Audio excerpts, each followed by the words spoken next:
I'm Poe. This is No. Welcome to the DaPoNoPodcast. We are back at it one more time with Duana. Just one more. Super excited. Super But excited. before we get going, Paoa and I were kind of talking. We were wondering, is there anything now that we've had one session filming together? Is there anything like that? Any epiphanies, any takeaways, any like how are you feeling now that we've done one filming? Are you still nervous at all? Are you like what's going through your mind about everything? Like Good questions. Well, it was very cathartic, which I kind of was not expecting to like walk away feeling. I don't know. I don't feel like I had like this aha experience, but it was kind of cool to like look back at a lot of things in retrospect and, you know, some things that I guess I really haven't dedicated much time or thought to. Yeah. That, and I think, you know, just it did feel like way more laid back than I had anticipated, which was nice. It really felt like it was just us hanging out. I mean, this is kind of like how we converse. We laugh, we joke, we're sarcastic, we have a lot of dry humor, which Pisses our parents off. right. They're kind of like, you're not serious, or are you? But yeah, so it was really, really good. I did have a couple of things, and now, of course, that I'm on the spot, I really can't remember them. It's going to be one of those things that'll come to me like right at the end of this, and I'm going to be like, oh yeah, by the way, I wanted to say this one thing, but yeah. No, that's okay. Well, you did mention before we started filming that you had finished watching our first episode because it is long. I did. We're sorry. I did. I was so very proud of myself. I was proud of you guys too. Don't get Well, I felt like the good part was at the end, so I feel bad for the people that maybe didn't hang around all the way to the end because I felt like one of the deeper parts was definitely towards the end. But yes, it made me emotional. It made me emotional for you guys and with you guys, and I liked that a lot of our answers were similar. Yeah. You know, I think you at one point in your first episode had said something that I thought was just really profound. Like when you were talking to Noah, you were like, "We come from the same two people," you know, but like there's gifts that he has that you don't, I don't, don't or exhibit we them. don't. Yeah. We can't call on them. Doesn't mean that we don't have them. I feel, but yeah, I don't know. I think I liked that thought that like the three of us come from the same two people. And although there are a lot of similarities, not just physically, you know, but mentally, emotionally, but we are so very different. yeah. And we have kind of, again, it's kind of referencing what we talked about last time was that, you know, there are certain things that you're good at that might not be strengths for Noah and I, and same thing for me and same thing for Noah. Like we all kind of bring something, it kind of creates this balance, this, you know, and I guess I never really looked at it that way. You know, when I look at you guys, it's comparison, which is never a good thing, right? And Very seldom, yeah. And you know, so I constantly saw myself in an unflattering light, but I liked your whole linchpin thing. That was very like, it was just in it kind of a lot of the things that I've done professionally in life, a lot of the things that I've pursued, passions that I've had, I've always kind of been a behind the scenes person. Yeah. And I thrive in that setting. Not that I can't be in the spotlight, but I love lifting up people, doing things in the background that maybe others might not see, but it's part of the bigger picture. And I guess I just never looked at it that way through like our family dynamic, you know, and I guess I just feel like, you know, you're the one who's got it all figured out. You're the oldest, you're the wisest, you know, all that stuff. And you're the showman, and you know, everybody's drawn to you, and I'm good. I'm back here. And that's all right, you know, and I give great hugs. But, you know, I just kind of like, I never saw that being in the background or being the one who kind of lifts people up to be in the spotlight or whatever that looks like, that's my strength or my superpower or my gifting. So It was good. It was really good. Good. So yeah. God, well, thank you. I hope you were encouraged. Yeah. I just want to touch on that hug thing too, because I don't know. It's whenever I think of someone saying, "Oh, you guys got the greatest hugs," it's like I think of Dad. Oh yeah. Mm-hmm. You know, Dad just had this embrace that was soothing, caring, just would take whatever was going on in your life and was irking you at that moment, poof, gone. Mm-hmm. And I for whatever it is, I definitely know that's something that all three of us have, because it's like we don't just hug people, we hold them, Yeah. you know, and whether it's hold them in place, hold them up, let them know that they're loved or thought about. I think that hugs don't always get the the kudos that they should, that they deserve, you know. So Yeah. no, I appreciate you saying that. Well, and I think too, like sometimes a really good hug, it's all about the timing. And like the other day, like I had just gotten back into town from Fred Hutch, and we came over to Mom's, and you were here, and you just, I mean, whenever we're here, we always hug each other. We always kiss each other, you know, say hello, you know, the kids are us as siblings with our mom. And like all of a sudden, like you hit up Emilia, and then you came around the table and you gave me a hug, and I just didn't know I needed it at the time, but you like held me, and I just started crying.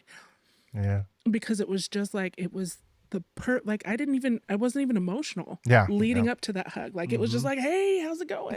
You know, and you're coming out of your room from work, and I'm getting a little emotional about it now, but it was like the best timing. And like, it wasn't one of those weird hugs where you hold, you know how sometimes you hold someone, you're like, do you let go first or do I let go first? Like this has been long. Yeah. Should I let go? I mean, you're holding on. I'm good. We're here. Yeah. Let's just be here. You know, like the really long handshake where you're like, you're still holding my hand. We're just gonna, okay, we'll stay here. All right. And so it wasn't one of those though. It was just, it was great. So hugs, yes, they're very valuable. I think there's a difference between, again, mincing words, but again, going back to what we're discovering about the Hawaiian, you know, language, that there's so many more different ways to understand, you know, communication and words and stuff. There's a poetic way to understand your language. And so I think, like you were saying, to be held is what you needed. You didn't necessarily need the hug. Hugs are always good, right? Yeah. They can be great, but like I think there's something different about someone holding you and embracing you. Like that's what I would say. It's an embrace or a hug. A hug's, you know, you could do like the little pat on the back, you know, maybe touch your chest, but you might just do your shoulder, you know, kind of thing. But it's like, no, man, you need to embrace someone and like hold them. That's what a good hug is. And I feel like that's what Dad did, is like he weaved his way into your life, into your soul, and he drew as close as he could so that he could embrace you, not just hug you. So well, yeah, it was a sign of Dad's affection, I think, for you. Yeah. It wasn't just hey, how's it going? Instead of a head shake, okay, pat. No, it was his way of inviting that person into his space, because you know, Dad's space, after he came back from his second tour, his space was very, very, very, very important to him, and he would not let everybody in. But when he was ready to, it was great being in that space. So yeah. Definitely. Yeah. Well, we spent a good chunk of time, you know, almost 2 hours, you know, and edited down, you know, probably about a couple hours, talking about our childhood. And we wanted you to come back because we felt like in our next steps of our journey as our teenage years and talking about what it was like in our teenage years. And we felt like, what a better way for us to kind of go through ours, but also have you here to kind of at the same time talk a little bit about yours. So we're just going to, I think, go for it. We're going to start right back in the book with some of these questions. And I think we should just kind of jump right into it. You ready to go? I am. Paul, you ready? Yeah. Okay. I think, so I'm on page 12. I think you are number 1. All right. So first question. And so Duana, since you're the guest, you will answer this first. What? Oh my gosh. What kind of pressure. How would you describe yourself when you were a teenager?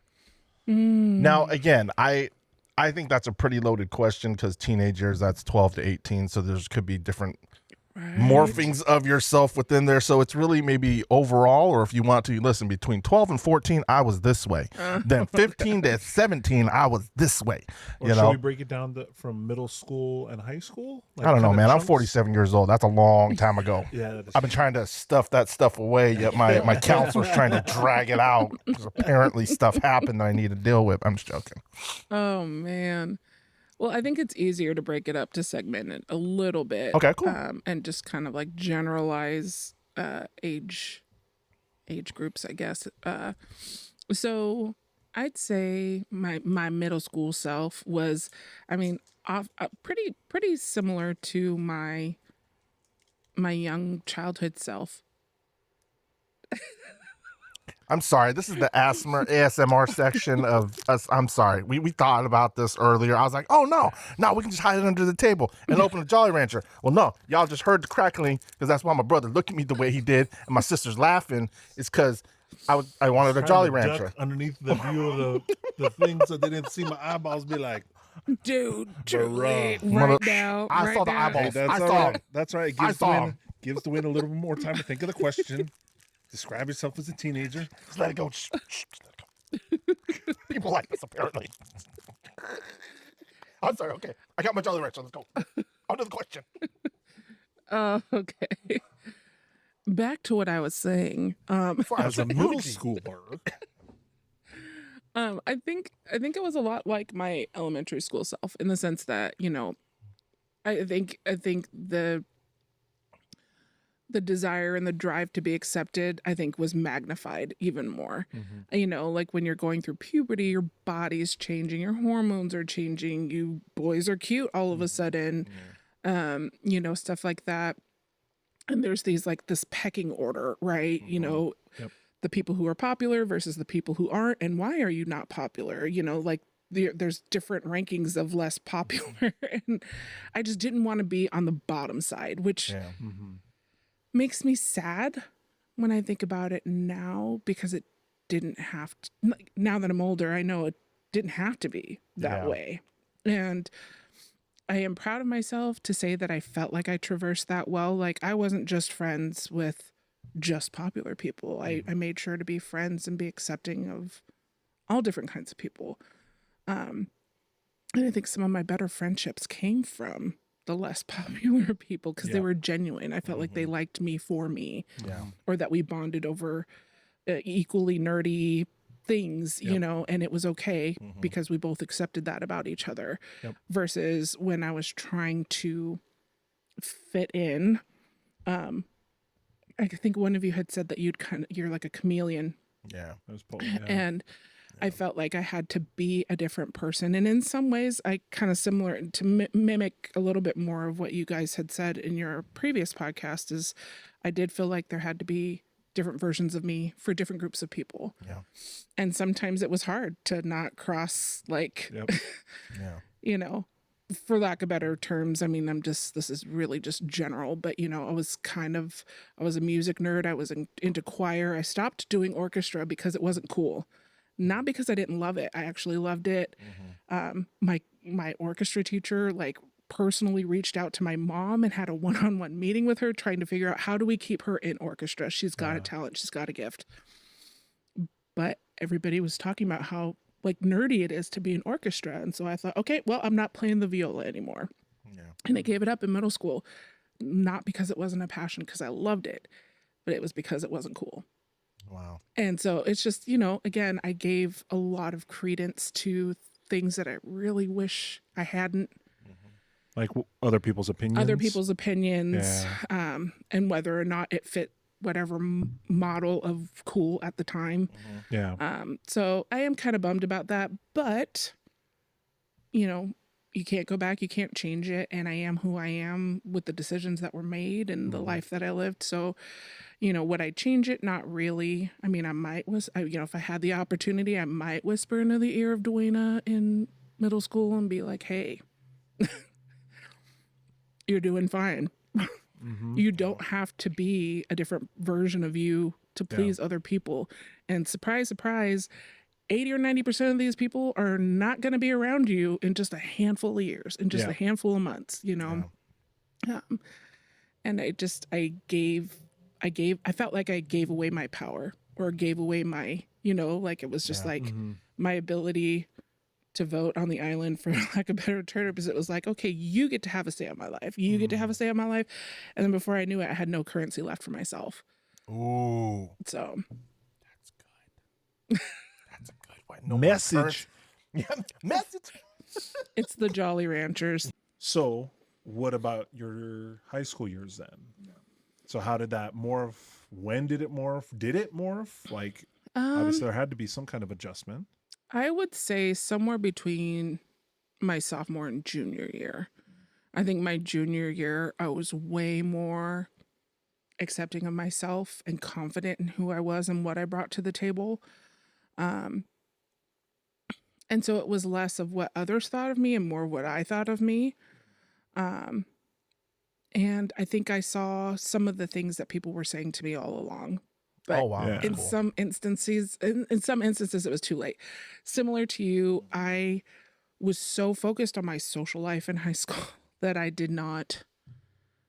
I mean, I talked to my daughter about it because I'm honest, and I don't want her to think that I was a straight A student, because I was not. But I was very much like just skating by. I was like super focused on like leadership. Leadership was big for me. Cultural awareness club. It's not that I wasn't doing things. I just wasn't doing the academic things. And not that I couldn't. I was smart, and I just didn't make time for the homework. Yeah. I could do it. I could pass tests, no problem. I just hated doing the homework. Like math, like when you have to show your work. Yep. Sometimes I can just get the answer. I don't want to have to take the time to write out half of a page of an equation. Like, I just got the answer and I didn't freaking use a calculator. Like, just take my word. But, I know you got to show your work. And so that was my thing, is I just didn't take the time. But my relationships and my friendships were more important to me. I blew out my knees. I had 2 really bad knee injuries, couldn't play volleyball, which was a passion of mine as well. And so, I didn't make the freshman team my freshman year because there was not enough girls, and we tried going around. So I ended up being a team manager freshman year. And so that was kind of a bummer, but they're just, volleyball just wasn't as popular as it is now. And it wasn't as competitive to play. But anyway, so, slowly but surely I kind of started to getting into drama and started doing like stage managing and things, again, behind the scenes stuff. I remember those years. Yeah. And cool. that was some of the best times of my life. Thanks to my friend Ian Eisendrath, who literally was like, I think you'd be good at this. And I was like, okay, I'll try. And before I knew it, I was like helping, productions of several different shows, musicals and things. And it was a passion of mine for a while. I think I found myself a lot those last 2 years in high school. Sadly, I didn't graduate on time. I was short just a few credits. And my friends tried to help me graduate. Like, it was literally just a few weeks before graduation. And I remember sitting down with my counselor, and she's like, this is what you have to do in order to make it happen. And I literally would have had to eat, sleep, and breathe school for the next 3 weeks. And I just was like, nah. And it was the dumbest decision ever. Do you remember the time? Like, do you remember why you just decided no? Like, well, I was starting to have issues with depression, and I didn't know that's what it was. I had a lot of anxiety. And again, it was anxiety, depression, things like that weren't really talked about back then in the 90s. Yeah. It really wasn't a thing. And so I didn't know that that's what it was, but like I would have these panic attacks, and sometimes it would be at school, sometimes it would be at home. And I just kind of would just like freak out and have these mini moments, and I just didn't know what it was. And then, add on the pressure, like you're supposed to graduate, like everybody's counting on you. You've got you're supposed to walk with your best friend, Greg Shaver. I love you. We had made plans that, when we were younger, that when we graduated, we were going to walk together. And I just all of a sudden was just like, it dawned on me like, dude, you're barely showing up to school. You're barely getting passing grades. And when I checked in, she was like, it's not happening. And I'm like, no, we have to make it happen. But then when she told me the grand scope of what I have to do to get the credits I need, I just didn't think I had it in me. And so I freaked out, went home, I cried, like to the point where I was violently ill. I called mom. She came home from work that day because she was like, what is going on with you? Because it was like she had no clue. She was really blindsided. I hit it well. Again, Well, they didn't have a Skyward either back then. no, they did not. There was no access to. There wasn't. Yeah. And yeah, it just, she kind of, I honestly, mom and I butt heads a lot because we are so much alike. And we would get along great on the things that we were very passionate about, you know, but at the same time, just our personalities. It was just clash of the titans sometimes in my teen years, especially. And so I just thought, oh my gosh, she's going to lose it on me. Like she's going to freak out. And it was probably the scariest time, that like 25-30 minute drive home it took for her to get from her job to the house. I was just thinking worst case scenario. And she came in and she held me and I was snot crying and I couldn't breathe. It was crazy. And then all of a sudden she was just like, all right, if you're not going to graduate, then we need to come up with a plan. So she's like, in this house, if you're not going to school and you're not a student, then you need to get a job. And so you and Jen helped hook me up with a job at IHOP. And I started working at IHOP, and I learned fairly quickly that getting a job without having a diploma or a GED was not going to be in my favor. And so I went back to school and I graduated, but I didn't graduate until after my younger brother. So I am technically a class of 1999, and I will claim that until the day I die. However, Evil glare to the That side. little piece of paper. my transcripts will say otherwise. I did go to Newmarket Vocational School, and I got the classes and the credits that I needed to graduate, but I didn't technically graduate until 2001. But I am a 99er, so Yeah. So in the previous episode, you talked about, Emilia, she's in middle school now. And so trying to be vulnerable with her, what are the things that you feel you may be doing different with her? And I'm not to say, again, that mom did a bad job. Both mom and dad, like we stated before, did the best with the information they had at the time. Just like we as parents are trying now. Yeah. So is there anything that you're doing just different with Emily to make sure that, she tries to see the value in who she is? Again, not to say that mom didn't, but just maybe different ways of delivering that message. Well, and I think with mom and dad, we talked, but they didn't talk a lot about themselves. I think they shared their expectations and or their hopes for us, what they wanted. But I don't remember growing up with a lot of stories about the things that they accomplished or the things that they did. It wasn't until later on in life, in our 20s and things like that, 20s and 30s. But growing up, I just assumed mom was perfect at everything. I thought she knew all the things. I thought, she had amazing grades and she was, it wasn't until later on. I mean, she was very, very smart. But, we never talked about the fact that she never finished college. That she went and she did college for a bit, and then she worked and, liked having the freedom, and then kind of just didn't finish school. And then she went back again later on in life, but that was never discussed. And so I just thought, thought she was a college graduate. I knew she went to Chaminade, and that's where she met dad, but I didn't know anything beyond that. And so I think that whole being vulnerable, being honest, I mean, even not all of the dumb, because there are just some stupid things I did as a teenager that I'm not going to openly talk about with my daughter, because she doesn't need to know that about me. It's not going to help her. Yeah. But there are sometimes stupid things that I did, stupid things that I said, and I wish that I hadn't, that letting her know that I'm not telling you not to do these things because it's bad or because it's wrong. It's because I did them and it's something I regret. And if there's anything I can impart to you is I just don't want you to have the same kind of regret I do. Yeah. And that's why I share it.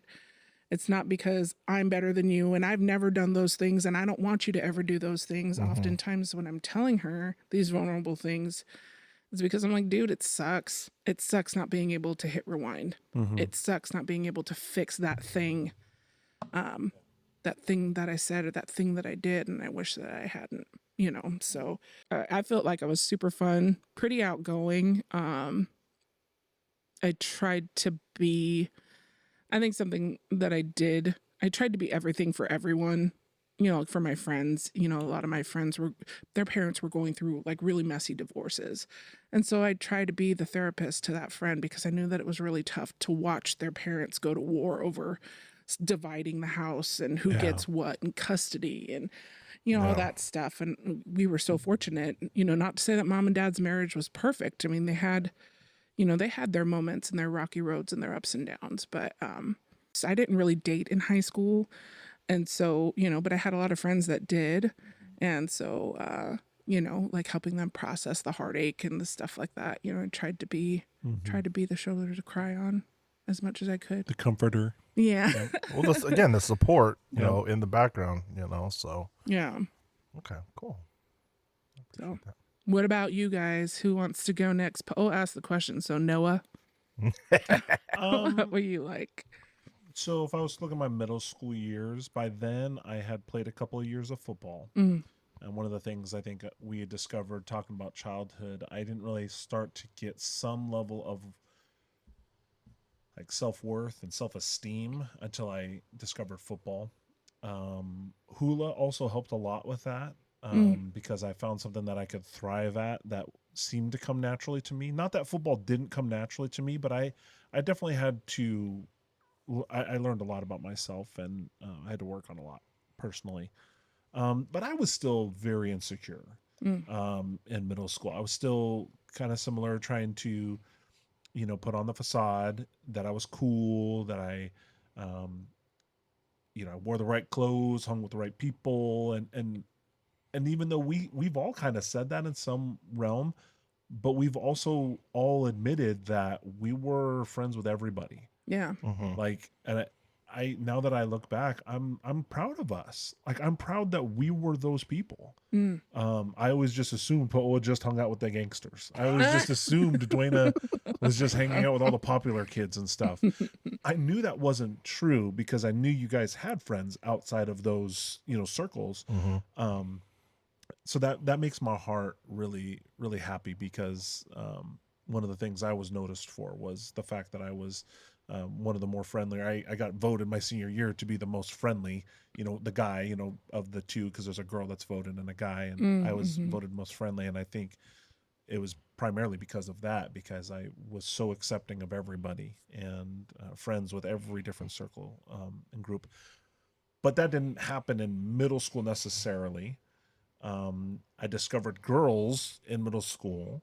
So that just added a variable of not only am I trying to be cool to guys, I need to figure out how to be cool for girls. So I would say that was kind of the curveball I didn't see coming. And I know I was a knucklehead when it came, to chasing girls and stuff. And can I just interject real quick? That was really hard. That time was hard for me too. Only because just real quick. No. So I'm a year ahead of you. So I was in 8th grade when you were in 7th grade, and that was middle school for us, was 7th and 8th. And so you were my dweeby little brother, right? I loved you. We were super close, very, very close. In fact, like we would hug each other sometimes at school. Like if it was a bad day, we'd see each other, hug each other. Whenever people would be like, "You hug your brother?" Yeah, it wasn't like all the time, but it was definitely cordial. It was genuine, and and but anyways, but it was hard because girls that hadn't given me the time of day or weren't friends with me all of a sudden were like talking to me, but it wasn't because they liked me. It was because they liked my little brother. And so I had these 8th grade girls who weren't my friends prior to, or barely gave me the time of day. And all of a sudden they're like, "So you're Noah's sister?" And I'm like, "Yeah." Who the heck are you? Yeah. Or then I'd get these girls who'd be like, "Oh, you're so lucky," and I'm like, "That's my brother." Like, Lucky what? He stinks, right? And he's a crybaby. What else you want to know? So, I'm glad. Part of me is a little bit glad that it was awkward for you because it was awkward for me too. So, because that is kind of interesting to me now. Because now that makes me think back even more to my high school years of similar things. Like I didn't think about my decisions and the things that I would do and how they might reflect on you or how they might affect how people look at you or spoke to you and stuff. And so I hope I didn't ever do anything to like embarrass you. no. Because gosh, that definitely is not my intent. But I would There was say one embarrassing moment actually. Now that I think about it, was it middle school? high school. So we had this pep rally assembly. And, oh gosh, I'm trying to remember. I think you were a sophomore. We were coming up. It was the weekend game was going to be against our crosstown rival, North Thurston. And so I don't know who roped me into doing it. It was in Miss Barr's classroom, but they had a bunch of like old North Thurston High School, like clothing paraphernalia, like bomber jackets and things like that. And so one of them was like, "We're going to dress up like we're from North Thurston and we're supposed to like come through and cheer like we're cheering for the Rams." And so they were like, "Talk to your brother and because he's a football player and you had to wear your jersey because it was a football game Friday, and talk to your brother and he's supposed to like pretend to like tackle you or whatever." And so I talked to you, and apparently what I relayed to you did not fully get picked up because I do not remember you literally like got down in your stance and I almost ate ish. Like I almost kind of did the girl screaming like, "Oh my God," because like I'm running at you, we're screaming for North Thurston, we're coming through the gym, and you like square up on me and you just like oosh. And I remember like I was doing one of these things with my arms Matrix. cycling behind me, and I was like, "Oh my God, I am about to break my arm, get knocked unconscious." Something in front of the entire school. And by the grace of God, someone somewhere held me up because I stumbled and I was about to just eat it, and I luckily caught myself. And I remember looking at you being like, "Noah." I don't remember and everybody that at around you was all. like, "Oh." So embarrassed in front of the entire school. And I was just like, "Yeah, I'm not doing any of these stupid skits during the pep rallies anymore. This is dumb." This is why I'm in the back and I set stuff up so that this doesn't happen. This is my nightmare. Yeah. This is what happens when you put yourself out there. I remember that. I remember we like had face paint on and everything. It was the dumbest idea. I don't know who came up with it, but well, I apologize. That was embarrassing. I apologize. He was probably thinking, "This is the first time I get to square up on Duana." Heck, you! I probably just heard all the cheers, and I was like, "Yeah, I'm the man." I don't care what kind of person I just laid out. Who is that? I don't care. I'm the man. Everybody's cheering for me. I'll come back and help you up in a little bit, Duana. I feel terrible. Sorry. Please. Wow. This is why you don't invite me to these things. I'm interrupting you. No, it's good because these are the things that I don't remember. Like I honestly don't remember that. But I'm pretty sure it was your sophomore year because you were on that side of the gym and it went freshmen, sophomores, juniors, and then seniors. So, yeah. That makes sense. Way to go. No. Well, yes. So football was a big part of high school years. That carried over from middle school, just continuing to play the game of football. It was the only organized sport that I played. I talked this over with Paoa, but one of the big things my freshman year, so I got chosen to be on the varsity football team and earned my spot. And I started every game. Starting spot as a freshman. But I didn't get to play defense, but I mean, I was starting offensive line and, all the special teams and stuff. I didn't get to play defense until later, but I was the only freshman that got to move up. Me and my buddy Justin Gillig, and What's up, Justin? so I remember feeling on cloud nine, but also I felt like the whispers of like those younger or those kids that were my age that were like not talking smack, but almost like as if I kind of left them, you know? So like I wasn't being shunned by them. Like they were rooting me on and stuff, but it was kind of like I wasn't part of their group. Yeah. Because I had to spend time with the older kids, upperclassmen, and we practiced on different fields back then, and it was we worked out in different times back then, and it was very separated. So I didn't get to hang out with my classmates, and then, so everybody once football ended, everybody thought Noah was cool because and I thought I was cool because I'm this varsity football player. Well, then everybody else moved to their other sports, right? And so, I tried. Baseball, got cut from the baseball team. First time I'd ever tried baseball, so I don't even know what I was trying to do. But I was in high school, a freshman, and I had no reason being out there. But that was a humble pie. Wasn't planning on eating. And then I go and try wrestling, and I wish I would have stuck with it. I think it would have made me an exponentially better athlete. But for whatever reason, I just you could say I couldn't hack it. Whatever, I have my reasons why I didn't stick with it. One of them being a coach, but I won't, name drop or anything. But I quit that, and that was a little demoralizing too, because it was like, gosh, I'd never really quit a sport before, and a lot of those guys that were on that team were football players too. So like some of those guys I felt like I was letting them down. So I will say my sophomore year is when I met my wife. We started dating my second half of my sophomore year, and that shaped a lot of my my teenage years. So in describing kind of who I was, yes, I was still insecure. Yes, I had a pretty good facade. I had achieved some level of confidence. But I was still having an identity crisis. Didn't really know who I was. I had quit hula because it wasn't cool, and wish I would have stuck with that. I did do something hard. I did one of my other sports that I did was stunt squad cheerleading, which that was a whole nother thing that gave me confidence because it was similar to hula because I was kind of performing.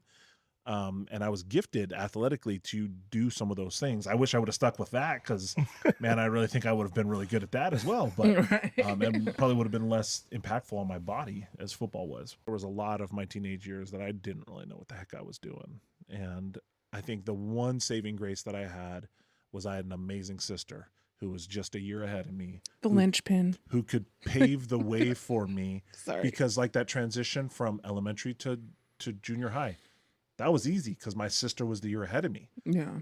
The transition from middle school to high school, that was easy. My freshman year was easy because my sister was just a year ahead of me.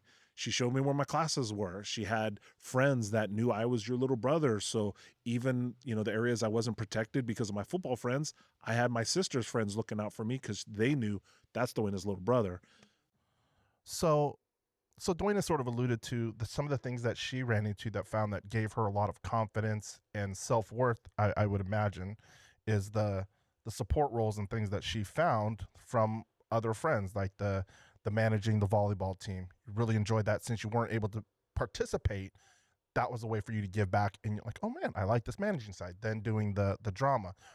Was there anything that surprised you that maybe wasn't? No, this is not my question, but I'm going to get back to my question now that I remember what it is. Is there anything that you were surprised about outside of athletically? Because I know you talked about, the stunt squad thing. I'll be honest, man. I think that was one of the coolest things ever as a big brother was watching you do stunt squad stuff. Homeboy here could do a standing backflip at 6'3", at the time 285, 290 pounds, standing backflip. Just stand there and boom, hit a backflip. That's amazing. That's athleticism. But yeah, is there anything outside of the athletic realm that you felt gave you some sort of confidence? Because I wasn't used to individual sports. Track was the first time I tried to do an organized sport that was just about me. It was about my effort. It was about how hard I trained to do my specific thing. And so that was new. I was more like Duana. I was a lineman. I was doing my part. I was one of the 11 on the field that as long as I did my piece in the background, because I'm not scoring touchdowns, right? I'm just pushing people around so that the people with the ball can get to the end zone. So I played and thrived in a sport to where I was a backup role. I was a support. I was the behind the scenes guy doing all the hard work. So when it came down to self-esteem, I had tied everything into group effort stuff. It was hard for me to adjust to assessing myself on my individual efforts because I was always assessing, younger back then. It was like, do I really need to give 100%? I'm tired. The play's being run away from me. I don't have to block as hard this time. I can catch my breath, right? I can make those adjustments. But when it's just you, it's just you. If you're the one up there with the mic in front of everybody, you can't just be like, well, I'm going to hand this off to somebody else and maybe I'll hide behind them and let them speak. It's like, no, you got to speak. So I think anytime that I was up performing, which would be more along the leadership stuff, and I would say, some of the reports when you had to get up in front of a class to report, maybe that helped a little bit. But I would say other than that, I can't really think of anything outside of athletics really that helped kind of boost my confidence when I was a teenager. What was your driving force on doing as well as you did in class?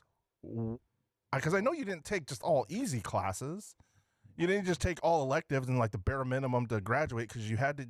Because you went to college. I did later into my senior year. Oh, my yeah, senior year, I coasted quite a bit. Well, you earned that. You like TA'd 2 classes or whatever. Right? Yeah, at 2 PE classes, Right.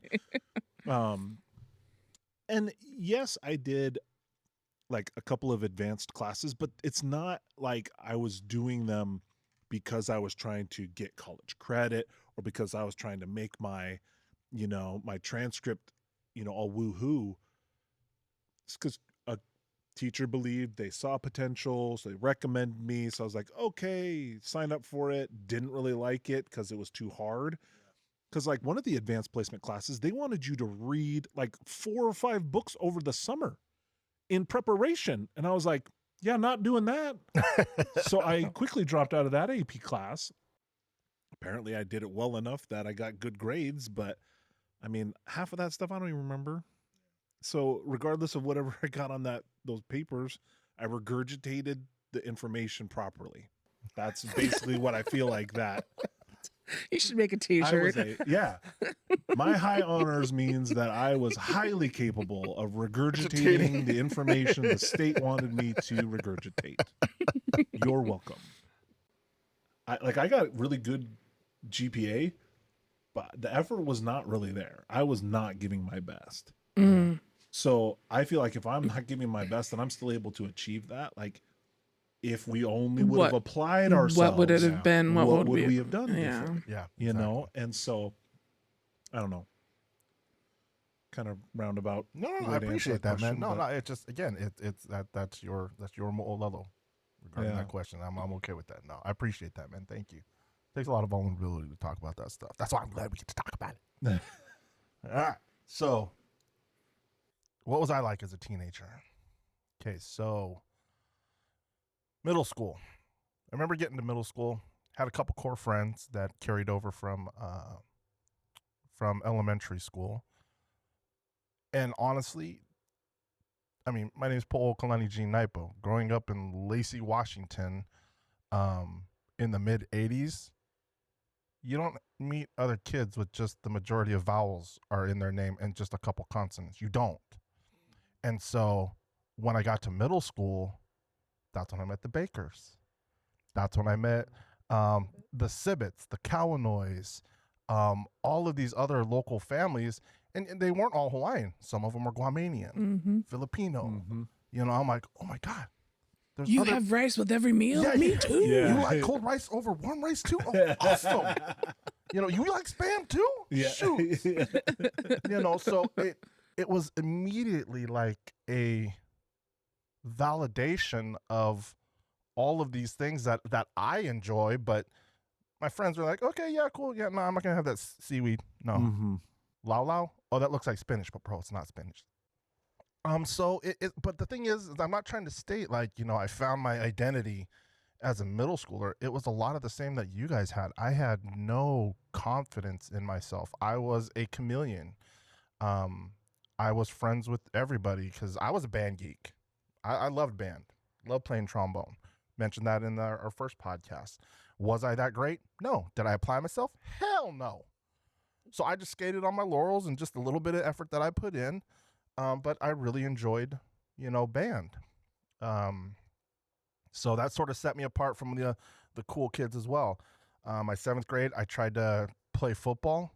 Nope, because it was too hard, and it was hot, and it was dry, and I used the excuse that, I've got asthma. This is gonna be horrible for asthma. I look back at myself, especially in the middle school years, and it's just a lack of not effort, but just a lack of drive to, once you hit resistance, to push past it. And again, I don't know that I was ever really, I don't remember any epiphany saying from our parents saying, this is how you do this. When you hit resistance, you just knuckle up and just keep on going. Because Dad wasn't like that. He just did things that I don't understand. Because I'd ask, I believe if I asked Dad, Dad, what's your driving force? It would just be the same thing like we've always said. It's just how I am. It's just what I do. This is what we do. And I loved how he would always say it about himself, but he would say it and almost like sharing in that, like, you have this too. Mm-hmm. You can do this. Yeah. You can be this way. But again, it was never a statement like that, like he's trying to poignantly drill something into you. He would just sort of say it out of the ether. But I'm remembering those things now. As a kid, don't remember that. But looking back, I remember when he would say things and how he would say things. But again, it was never poignantly directed at any of us that this is how you need to be or anything like that. He's just, this is what we do. This is what we do as a people, as a family. We show up. Your words carry weight. Your actions, make sure your actions back up what you say. Don't just sit here and just bump your gums about stuff. But you say something, you better be about it. Again, that's what I took as, my dad saying, or our dad saying that, but he never really said it like that. But no, yeah. Dang it, that's how I feel like he was trying to come across. Yeah. So again, just not a lot of confidence and trying to figure out who I was and trying to be a chameleon and be friends with the band kids who weren't always the most popular. But you know what? They never did me wrong. They enjoyed music just as much as I did, and then the Islanders that, I finally met, some of them are tied into, the gangsters and this and that. And so I was like, those are cool guys. They're friends with other Islanders. All right, cool. So I'll be part of that group as well. But it was never really feeling like I did what I wanted to do. I did what I felt like I had to do. So I was accepted. So looking back, I'm like, people always say, what would you say to yourself? If you had the opportunity to go say something to yourself as a young person, I'd be like, Paoa, you're not a gangster. You're not. You're a good dude. You're a good friend. You're a great brother. You just need to start acting like it. These other people's opinion about you, they don't matter because they're an opinion. Opinions can change, and how they change is through your action. So just be who you're going to be. But at that time, you're like, what does that mean? What does that mean to a 12, 13, 14, 15, all the way up to 47? And I'm just now starting to realize who I am and what I'm about. And, I think that's why I have such a hard time giving myself grace, because I'm like, damn it, why did it take so long? Why did it take so long? And I'm like, do I wish I was more like this when I was younger? Maybe. But then what kind of person would I be? Because I'm really, really happy with who I am now. I'm very, very happy in the differences in my belief and my thoughts than from when I was a kid, what I value as a teenager as to what do I value now. What else? What was good about middle school? Can I ask you a question real quick, though? Sure. I'm just curious, like, you said, like, you're happy with who you are now, but do you think, had you known those things at a younger age, do you think you would appreciate it as much as you do now. Like that journey, that being lost for so long or not knowing who you are and just now figuring it out. Like you appreciate that. You love that, right? You're finding value.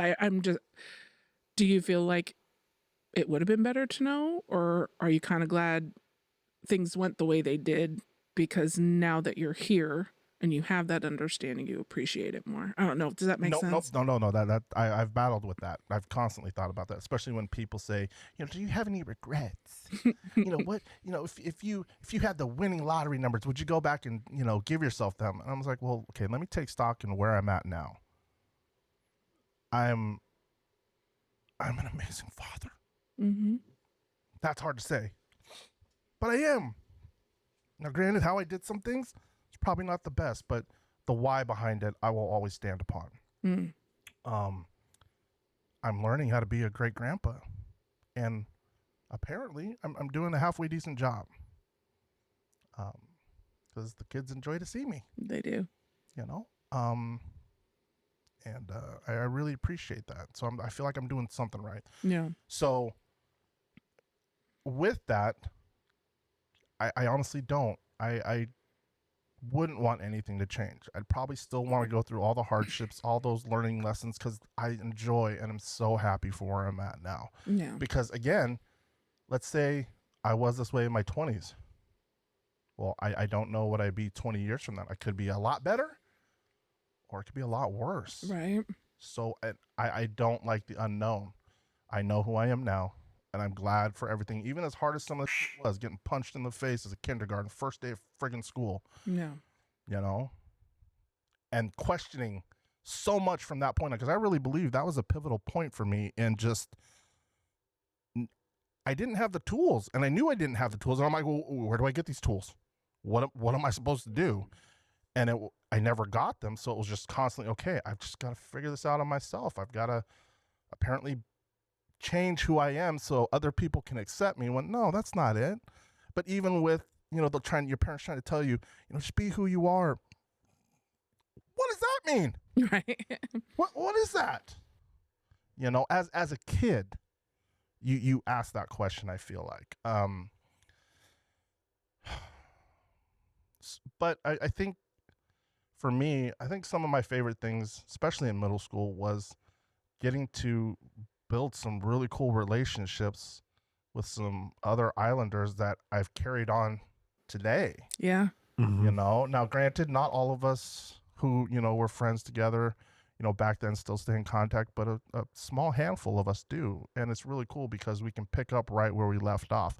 And I'm not just talking about all of my Islander friends. I'm talking about some other good relationships I had that carried even through high school. And even though we may not see each other now, but because we're older, we got families, careers, trying to figure out how we're going to retire and, be comfortable and stuff like that. So many different things and focuses in our lives have changed, but it's pretty cool when we can reconnect and still pick up just right where we left off. Yeah. Yeah. Okay. So then we get to high school, and it even exacerbated even more just how much, like, you go from a small community at your elementary school. You really don't think that, going to middle school, okay, we're just going to be a lot more kids. But, what makes up your middle school is pulled from a lot of different elementary schools. So yeah. If you've maybe done some other activities through the city or through the county or something like that, you may know some of those kids. I didn't do that. I was lazy. I just dinked around with my friends in my little circle that I had. So I didn't really know a lot of these kids when I got to high school, but I saw some of them. I got to meet them and carry on stuff. But then you get to high school. Now you're pulling from all these different middle schools that pull from all these different elementary schools. It's like you're a fish in a pond to a lake, and now you're in the ocean. Now, exactly. Yeah. Now you're in the ocean. You're like, oh my gosh, what do I do here? And then you have the dichotomy too of, now you're a ninth grader, but man, there are people who are 4 years older than you, possibly 5, maybe 6 years older than you in the same building. What type of anxiety is that? Oh my Lord. Because at that time too, I didn't grow till I was like a sophomore.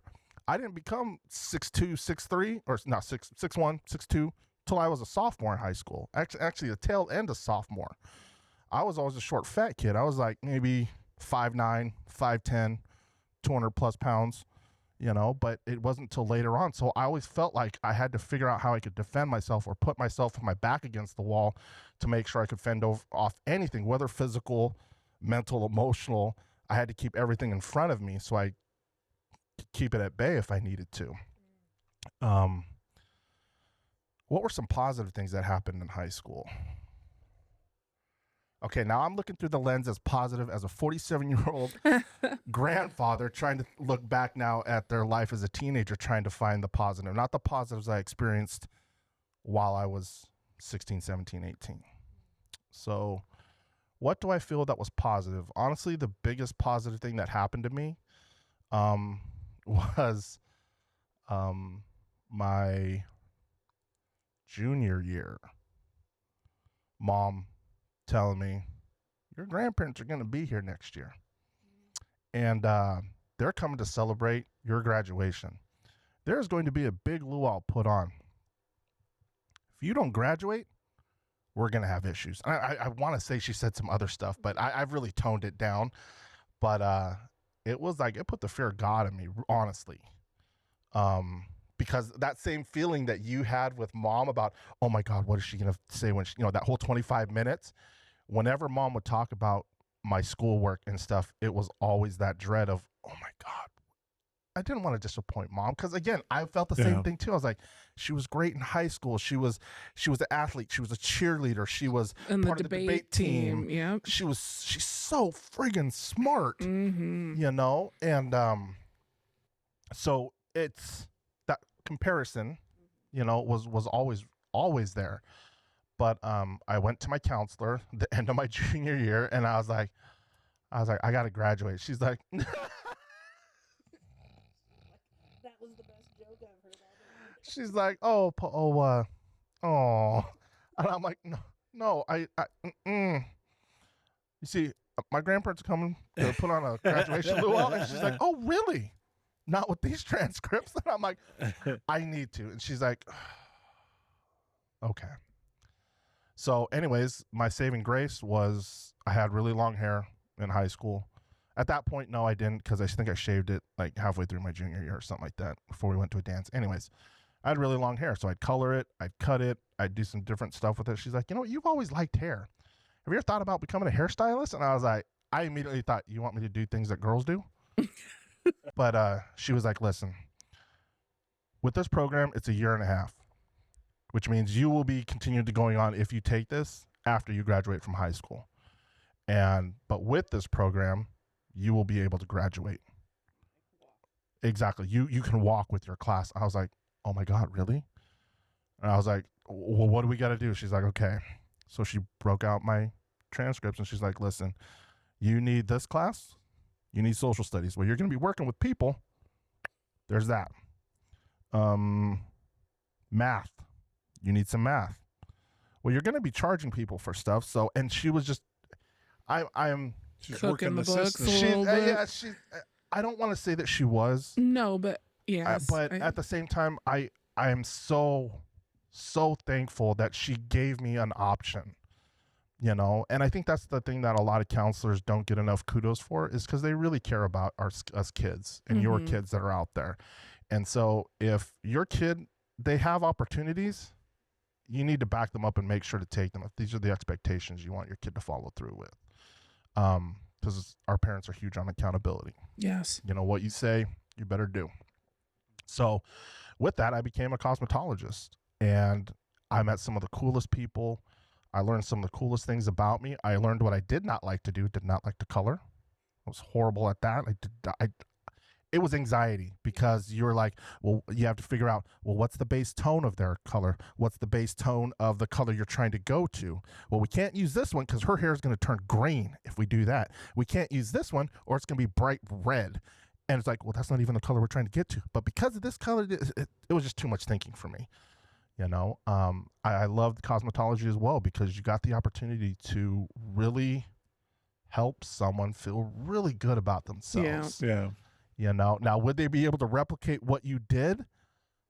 Hopefully, if they were honest with enough, with the amount of time that they're going to spend on their hair. I mean, because that was one of the things I always asked. I was like, hey, this is a great haircut. How much time do you want to spend in the morning? I just want to, get up and wear it and go. I'm like, this is not the haircut for you then. This takes about 45 minutes to an hour. Oh, I mean, I'm more than willing to cut it. I will style it for you this way, and then you will see how long it takes me to make your hair look like this. You got to replicate that. You sure? Okay, maybe not. Okay, well then let's do this other thing. So anyways, that was one of my natural salesmen. Right. No, you don't want that. You don't want that. well, because also I'm only going to pay this much for this. It's going to take me this long to do it. I need another person in the chair in the next 45 minutes, not another 3 hours. So then I got to walk. That was really cool.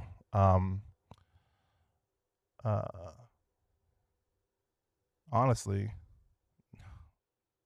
I can't believe this is just coming to me now. It should have been at the forefront.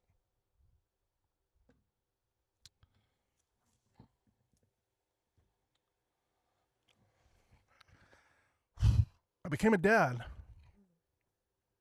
My senior year. Oldest son was born. That was I had to grow up really quick. My kid's mom, who later on became my wife. We're not together any longer, but still amazing friends, great parents. We're amazing grandparents as well. But I had to grow up really quick. So a lot of the gangster stuff that I really haven't alluded to, but Noah did, a lot of that stuff had to stop because I had to be here for this little person, this little man that is now 28 years old, 29. He's 29 years old. He's married, got 2 kids. But he was really the turnaround for me and the driving force for me to grow up, or to at least change the trajectory. And at the time, what I assumed or knew was growing up, it's what I did. Got a job, tried to figure out what we were going to do, and it just set the path for the rest of my life, to be honest with you. And so I don't suggest that kids should start their family young. Don't. It's really hard. It's really, really hard. But I wouldn't trade anything for it.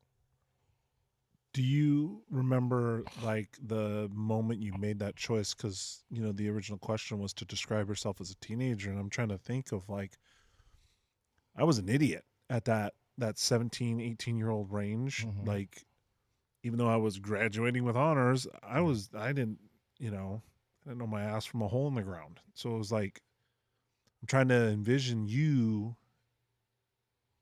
Like, how do you describe yourself to know at that moment where, like, was this an emotional reaction? Was it like, how did you know you were making the right decision? How did you? I didn't know I was making the right decision. What my driving force thought behind it was that we have a lot of friends. We all talked about it, who didn't have the best family household, whether it was parents were separated or it was just not a good situation within the house. Our house became the escape. Yeah. For so many kids, whether they were friends or friends of friends, our house became an escape for them, and a way to get away, and a way to see what a loving family was like. Now, it wasn't always like, sun and rainbows, because, if they happened to be there and we did something wrong and mom was calling us out on it, they saw that side too. Yeah. But they also saw that, a parent who cared, a parent who would give expectations and hold you accountable to them, so, and that was probably a lot of what they were lacking too. A lot of, you guys need to do this and that's it. And then maybe some false, I don't know, consequences. I remember just, I don't know, you saying that literally just brought back something to me, like having a conversation with my friend. And I remember I was so mad because my curfew to come home was 11 o'clock. And I remember I was just so mad. Like, oh, everybody else gets to stay out till midnight. Why do I have to be home at 11? And I remember my friend looking at me and he was like, at least your mom's waiting up for you. At least your mom cares that you come home. he was like, there have been nights that I didn't come home. I'd stumble in the morning and my parents didn't even realize I hadn't come home the night before. And it was just, I was like, oh, like, and it did. It was kind of a punch in the face because here I am just thinking my life is just so hard because my mom wants me home at a good hour, and yeah, I hate when she would say that. I want you home at a good hour. So What? we're talking 1 a.m. Yeah. What? Your good and my good, I think, are two different spectrums of the clock. But I remember just in you saying that, it literally just brought that. He was like, at least your parents care. Yeah. And it kind of was like, oh, damn. Like, I never even thought about that. Here I am griping about my parents caring too much, and someone else, a good friend of mine, wish his parents cared more. Yeah. And so, anyways, that just, I don't know why that came up. That was so random. No, thank you. No, I appreciate that. That's impactful. And, hopefully you get the opportunity possibly to tell that person, Yeah. thank you for letting me see that. Because I think it's something that hindsight, again, being what it is, when we look back at those type of conversations that we have with friends, like, wow, there's an opportunity for a lot of learning at that point, but we just weren't ready to see it at that point too. So, and it isn't until later. But honestly, to get back to your question, Noah, it was honestly Dad. Dad was always around. And I mean, we were outside. He was outside. We were playing catch. He'd be getting us the bats and the mitts and the balls, and he'd come with us. We'd play basketball. He'd play pickleball with us. We would go to Long Lake, and if any friends were at the house, they'd jump in the back of the Ranger, and off to Long Lake we'd go as a squad. So in my mind, I knew even at that age that having a dad is special. Having a dad like our dad is special. And that if I ever get the opportunity, I'm going to make sure that I am that for someone else. I am that for my kid, at least. And so it wasn't a big like, oh my God, how is this going to change my life? It was like, okay, cool. This is what I got to do. Cool. Let's do it. Did Mom like that? No, not at all. But as soon as we brought little man home, fell head over heels for him. So, and that was the end of that. But so, I mean, looking back, I mean, I'm sure when I was younger, in my early 20s, I would have said the same thing. Like, oh, high school was horrible. It was just in that. There was a lot of great positive things that came from it too. I had some really cool teachers who understood me. It was really my freshman year. I took one of my favorite classes, Independent Living, and Mrs. Livesey. Oh, I love Miss Mrs. Livesey.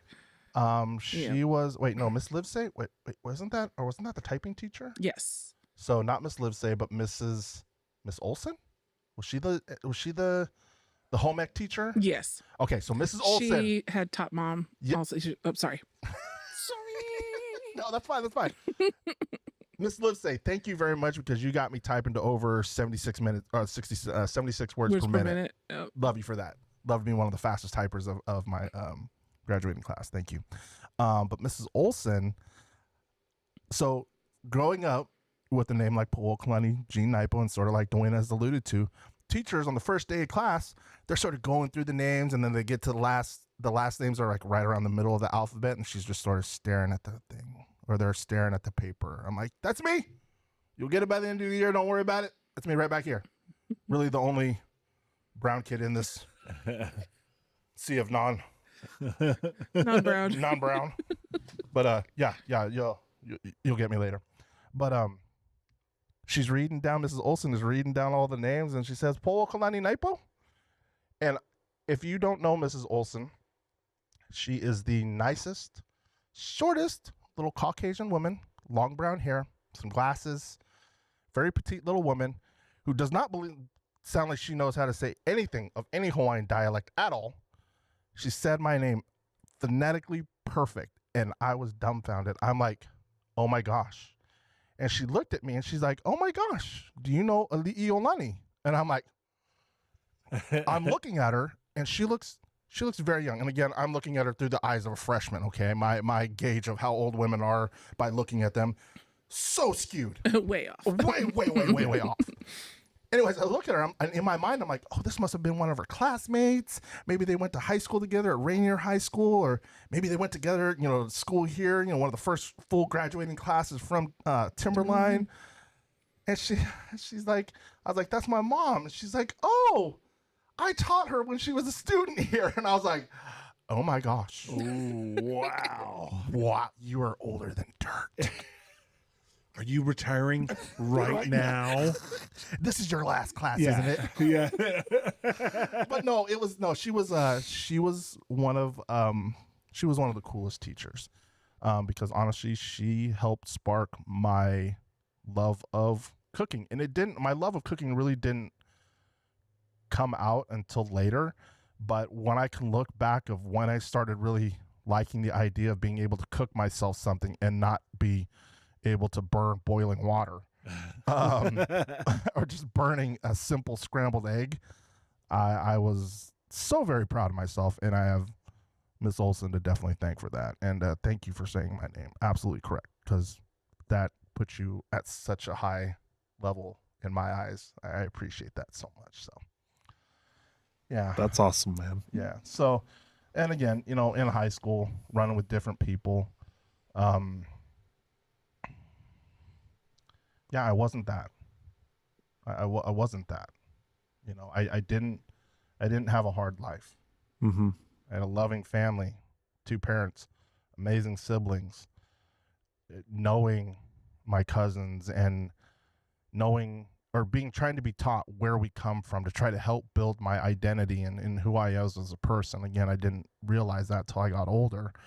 But yeah, I just looking back, I was like, it sucks that the person that we created, the facade that we created, was not real. Because I also think then too, being an analyst, I think back to like, man, what did people think of me that may have skewed who I really was in their eyes, and now they have this bad view of me, whether it be because of actions I did, things I said, people I hung out with, or so many other determining factors that people will use to judge who you are, because of all of those things, And again, when I look back at those actions, things I said, things I did, people I hung out with, it was like, man, what they represented or what we tried to represent, that wasn't me. So there's a lot of regret in that, in the facade that I created. But I carried that facade for decades after that. And so, I mean, that's one of the biggest regrets I have. But there was a lot of really cool things that happened in my high school. I didn't know I liked performing, but I joined drama because some friends were in drama. I'm like, wow, that was a lot of fun. Cultural awareness, being part of that club, that was really cool, because the majority of the kids, it was mainly Islanders and African Americans. And so I remember one presentation we got to do, I can't remember what the reason was, but I got to speak as Prince David Kalakaua. I can't remember what I was speaking about, because again, I didn't really understand the gravity of what I was reading and who I was portraying. I didn't know who that was. Knowing now who that was, I'm like, oh God, you could have done such a better job. But I was only a kid. It's fine. But yeah, there was just a lot of great friends, acquaintances that I met throughout high school that, maybe I do wish I still, was in contact with, but I'm very happy with the small amount of friends that I have now, or people I call friends. We talk a little bit, we talk about our childhood, or have talked about our childhood, and we kind of joke about how you were the jerk older brother. But I feel like your high school years was really when our relationship changed. Again, like, we have to look at we have 3.5 years between you and I. Yep. So 4 years, if in school, as far as school goes. Yeah. So I was in 8th grade when you were a senior, so we didn't attend school at the same time, except for a short window in elementary school. Mm-hmm. But I was the consummate younger sister that was always, you know, like Noah and I were closer Yeah. because we're closer in age. Oh, definitely. You know, and so I think we were both kind of snot-nosed little kids at about the same time. And, you know, we went through puberty at about the same time, you know, so, but I think like I'm gonna delete names because I don't feel like bringing it up and pointing fingers and things is gonna do anybody any good. But I feel like my favorite memory, and we've talked about this like so many times, is literally like I was always so annoying to you. Like you were just constantly like, get out of my room. Like I'm hanging out with my friends. Jeez, go away. You know, it was just constantly like I was just in the way. And so middle school, I'm at Camacho Middle School, and I had just had like the worst day ever. And it wasn't just I got punked out in gym class for wearing a t-shirt, a red t-shirt. And literally there was nothing behind it other than these were the clothes that were clean and I grabbed before I went to school. It was just a plain red t-shirt and I had some black sweatpants and I wore that to gym class, and I'm right outside the girls' locker room and we're waiting to go into the gym. So we're all kind of huddled right outside the gymnasium doors. And this boy decides to get all up in my face and start punking me out in front of everyone, asking me what set I'm claiming, you know, all kinds of stuff. And I'm like, what? And of course, like my friends who just didn't, anybody who was near me just dissipated. And it was just me with my back to a door, and everybody's, you know, he's punking me out. He's getting all up in my face. Everybody's, oh, you know, and I'm like, I have no support. And it's so packed, the teachers can't get to us. They're trying to break up the kids. And I'm just standing there taking it because it was him and 4 other dudes, and everybody was standing behind him.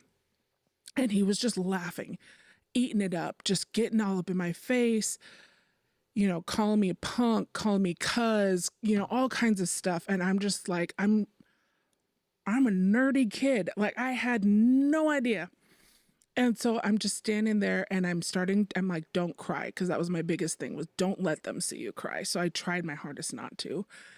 But finally, Mr. Murray, which was my gym teacher, love him till the day I died, favorite gym teacher, PE teacher, finally broke through and broke it all up. And he could tell that I needed a minute. So he took me into the auxiliary gym, let me cry it out, and he was asking me questions, what happened. And I'm like, I have no clue. I didn't run with these kids. I barely knew him. He was kind of considered popular-ish, but I was like not on his radar. It was just because I wore a red t-shirt to school. And I mean, we lived in Lacey, Washington. There was not like, it was not crazy gang central, nothing. You know, that kid was flip-flopping colors all year long, but for some reason I wore the wrong color that day. But that was 5th period. I had to go to 6th period. And so I like walking from the gym to class just sucked because I was just waiting. I thought I was going to get jumped. Nobody wanted to walk with me. All of my friends were like, oh, that looked bad. Yeah. Are you okay? Right. Where the heck were you, man? And so anyway, so I walked to class, made it there safely. But Mr. Man, who decided to punk me out before gym, rode my bus home. And we had to get off at the bus stop at the same place. He lived in the Arbors and we lived like behind the Arbors. So we all got off at the same place. And so I'm dreading getting to the bus and I'm dreading walking home. And I'm literally working myself up because like 6th period is counting down. And I'm just like, God, I don't want the day to end. I don't want to do this, because I thought for sure I was going to get beaten up. And I remember walking out, and you had to walk around the school to get to the bus loop. And all of a sudden, there is my brother. And it was like the heavens had parted. There was just like this beam of light, and it was Paoa and Derek Cowanoy. And they were just standing outside. They were not supposed to be on campus. But Paoa had nothing better to do. And he literally was just like, let's go pick up my sister. And so they had driven to Camacho, and they walked around the school to where I came out. And he was just like, hey, want to ride home? And I remember the second I saw him, I just ran to him and I just burst into tears and I buried my face in his chest and he's like, what? And I was just like, he pushed me out and he told me he was gonna beat me up. And I was just like, it was just like all the things. And then of course, then my friends come and they're telling Paoa the story and they're just like, yeah, I mean, it was so bad. I mean, he was saying this and he's right over there. He's right over there. And it was just like, then they had my back. Yeah. All of a sudden that, you know, I was in 7th grade. So here's this junior from high school. I think Derek is a year ahead of you, right? Yeah. And he would have been a senior. He was a senior, yeah. These big island guys compared to 7th and 8th graders, they were giants. And so I remember the look on Paoa's face went from being angry to being like livid. And all of a sudden we walk around the school and it was like a reverse role. Like all of a sudden it was this wave of people were behind me. And here I am like walking behind my brother. You want to poke me down? You done messed up now. And the thing is like, Paoa had never done that ever in the years. I mean, I was that annoying sister. He couldn't stand me half the time. I was always in the way. And it was just like that one day, if there was ever a day that I needed him, he was there that day. Yeah. And I remember. Well, and this is before cell phones. Yes. This is before, like, he wasn't going to find out about this until you got home. Yeah. And that's if she would have said anything. Yeah, that's true. Because by then you might have choked back the tears and didn't want to, might have been embarrassed. Yeah. So yeah, this is before people were busting out phones and recording everything. Like, it was he said, she said, and it was about whoever was the loudest and could prove their side of it. So yeah. And so I just remember Paoa walking up and he was like, you punk out my sister? And the kid's like, what? Who, me? Huh? What? And he kind of did this, nah, man. And I was just like, and I remember just poked my head out. Remember me? And, I'm still emotional a little bit. And I was just like, you said this, you said this, you said that. And he was like, no, I mean, it was just a joke. We were just joking, bro. Wasn't it funny? We were joking. And Paoa was just like, does it look like I'm joking? And getting all up in his face, and he just like shrunk. And I remember everybody being like, oh, and where's all the teachers? But the funny thing is Paoa never did it. He never laid a hand on him. He never got physical with him. He only kind of crowded his space just a tiny bit, like, back up. You don't need to be close to me, but there's no way I'm letting you get close to my sister. And then Paoa was like, we're going to the principal's office. And he just I remember he kind of just ushered me and we just walked away. And I remember part of me kind of being like, what, you're not going to beat him up? Like, that's it? That's all? But I think Paoa was smart enough to know, like, it is not going to end well if I beat up a middle schooler and I'm a junior in high school. Yeah. But it was enough. I mean, I think having Derek and having Paoa there, it like literally put the fear of God in him. And all of a sudden, like, it just, he never made eye contact with me after that. We rode the bus to and from school. He got in trouble. We went to the principal's office. We relayed everything that happened in gym class. Mr. Murray backed up my story that, what had happened, what he had witnessed, and the other gym teacher as well. And so the next day, the boy got called into the office and, we had to talk everything out. And I mean, he was encouraged to give me wide berth, and he did. And so, like, our paths rarely ever crossed. And if it did, it was kind of like, oh, you're that girl. Yeah. I can't talk to you. Which, I mean, I was not heartbroken about. Which later, I will give him a little bit of grace, because I believe one of you have crossed paths with him since in his later, like in adult years. And he kind of was like, hey, I'm sorry about some of the not so great stuff I did. So again, I think that's part of the reason why I don't feel like it's important to say his name. Yeah. Yeah, definitely. But also because as much as that was a sucky day and I hated it, it was the best day. Like, again, I think this is just, we talk about some of the really hard stuff that we've gone through or that we're going through or we've experienced, but like out of that came something really great. Yeah. And that was honestly, I feel like that pivotal moment where I went from being that annoying sister and you went from being that really angry, mean older brother. to a friend and to someone I can count on. And yeah, I wouldn't say I idolized you, but I definitely looked up to you. And I kind of I tried even harder to model that for Noah. Yeah. You know, to pave that way, to protect him. I mean, I did that anyways. I was very protective of Noah. But I think after that, I felt it even more. I think it's funny because I'm pretty sure it was that same time frame that I feel like that's when it shifted for me as well, because when you first let me drive your Cutlass Supreme through Arbors, because you pulled over at that little church, you let me get in. Like, come on, hop in. And all I got to do was just take a ride into Arbors and then go around the one little kind of bend and then go up the right hill. Up the hill. Yeah. And you let me drive home. And I was just, there was something about that made me feel so special. And I remember that's when it kind of switched for me, was that like, oh man, Paoa actually is accepting me now or something. You know, I was cool enough in his eyes that he let me drive his car.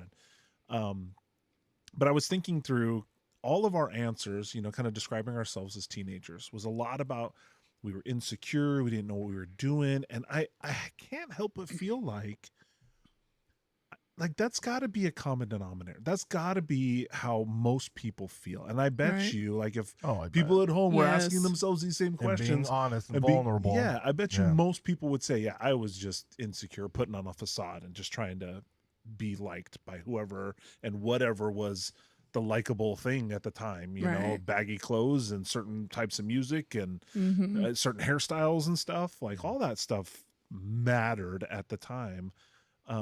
So I don't know. I don't want to be so doom and gloom in encouraging the future generations. So I don't know. I was just thinking through, I know we talked a little bit about our teenage years, you know, and some of the happier things and maybe some of the encouragements, what got us into, having some more confidence.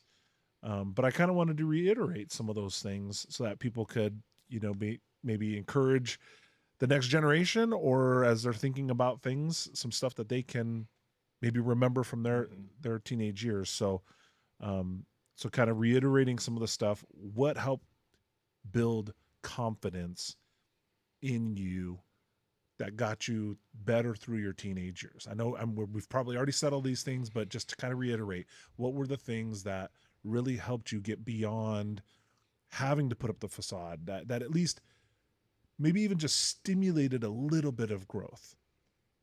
I think finding a passion and pursuing it. I mean, it's hard. You got to try a bunch of different things, right? You know, you tried some sports and didn't work out, and it wasn't something that came to you naturally or was something that you had previously done. You know, I never would have thought getting involved in drama would have, you know, been enjoyable for me. And again, my friend in high school, it literally just took him going, he needed a stage manager, and he was like, I think you'd be great.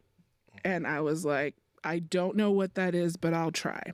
Yeah. You know, and I mean, it wasn't just like one, I mean, he kept saying it. He kept like, dude, but you're so good at this, but you do this so well. And you know, all, and so and people listen to you, and I'm just like, oh, okay. You sold me. All right. And it was, I think it was, finding something that I was good at, something that was mine. Yeah. It wasn't because my mom did it and was good at it. It wasn't because my brother was successful at it. It was something, I think, that was just, I felt like it was mine. You know, that, And I was good at it. I did a really good job, you know, and again, it very much, I think it kind of spoke to characteristics of me that I didn't know I had. I didn't know that being behind the scenes and being in a supportive role and being a support for people, I didn't know that was valuable. Yeah. That was kind of a core, the core of my being. I think that really, you know, and, you know, I didn't know that. I was a teenager. And I don't know that other people knew that, but it just kind of like, again, I think just trying to find something and pursue it, something that really does bring you joy. Well, and because both of you had expressed something that brought you both joy that you walked away from, like both of you said orchestra. You said band. I kind of really wished I would have stuck a little bit more with hula, you know, and I bet you there's parts of you that wish we would have stuck with hula too. Like, Yeah. yeah. So I think in general, you know, the encouragement would be to try a lot of things when you're young. Yeah. And don't be afraid to try the hard things too. Like, Or the things that are deemed uncool. yeah, in pursuit of something you can be passionate about. Yeah. That's one of the things that helps build confidence is finding, like you, and I love what you said, find something that's yours. Mhm. Because a lot of the things we struggled with was trying to be something for someone else. Or replicate something someone had done that we looked up to. Or, Exactly. Yeah. But you playing the viola, that's you. Yeah. You playing the trombone, that's you. Yeah. Us dancing on stage, that's just us, right? Mhm. We're not trying to do something for other people. No. So I think that's great. Discover a passion, try lots of things. Well, I think another You want thing to be uncomfortable. Well, What else? I think the thing is Keep going. parents or anyone of influence over kids who are middle school and high school. And if you are along that frame of mind, you know, in agreement with us that, hey, you know what, a lot of kids at that age are just, they're sort of lost and they're just sort of fumbling their way through. You know, you as parents can give as much guidance and direction, you know, planting seeds, but sometimes they're not always going to take the first time, or it's the type of seed that's not going to see fruition because they're not going to go through that extenuating circumstance that you want them to see at that point or anytime soon. And then when it finally happens, whether or not they're able to get to that piece of information is of irrelevance because eventually they find out, oh, this is what so-and-so meant. But when you're in who your kids are now, I think the thing that a lot of parents can do, and I know I'm guilty of this, is looking at the situation that our kids are in through the lens at the age that we're at that point. You have experienced so much more of life than your child at that point that you have the ability and the context to see and apply things to what your kid's gonna or what your kid's doing. But if you can just go back and be vulnerable of who you were as a kid, what was it really like for you, you will probably see a lot of the same things that your kid is going through. Not that maybe they did the same things, but the same anxieties, the same challenges, the same lack of value in some of these things that they're doing because it's a value that's placed on themselves, that they place on themselves because of extenuating circumstances outside, you know, whether it's friends, whether it's comparing themselves to other people who are maybe doing the same thing they are. I feel like they're all lost. And in coaching for as long as I have, I feel like that's how it was for a lot of the kids. And so if I can give any, you know, insight as a parent, what do do is sometimes don't look through your eyes as the parent at the age that you are. Really try to be vulnerable and think of who you were back at that time. And again, not that, oh, I was the popular. No, not that. Why were you popular? Were you really happy? Were you really happy with the amount of pressure it was to be a popular kid? Were you really happy with the pressure put on you by your parents because they were in concert, you know, orchestras, you know, all through college and stuff, and you just sort of did it because they did? Or you're an amazing sports athlete in this because your dad did it or your mom played it? How, you know, it's a lot of these things that our kids do are done through influence, you know, and through that influence, hopefully they find something that they become passionate about. But, you know, as we sort of discussed here, the things we became passionate about were things that were not really shown around us. You know, I mean, don't get us wrong. We're amazing musically, but at that age, I don't remember mom playing anything. Grandma Audrey, when she would come, she would maybe plink around a little bit, but I don't remember music outside of listening to it, but it being performed for us and us being like, oh wow, that would be something great to replicate ever. I don't remember that.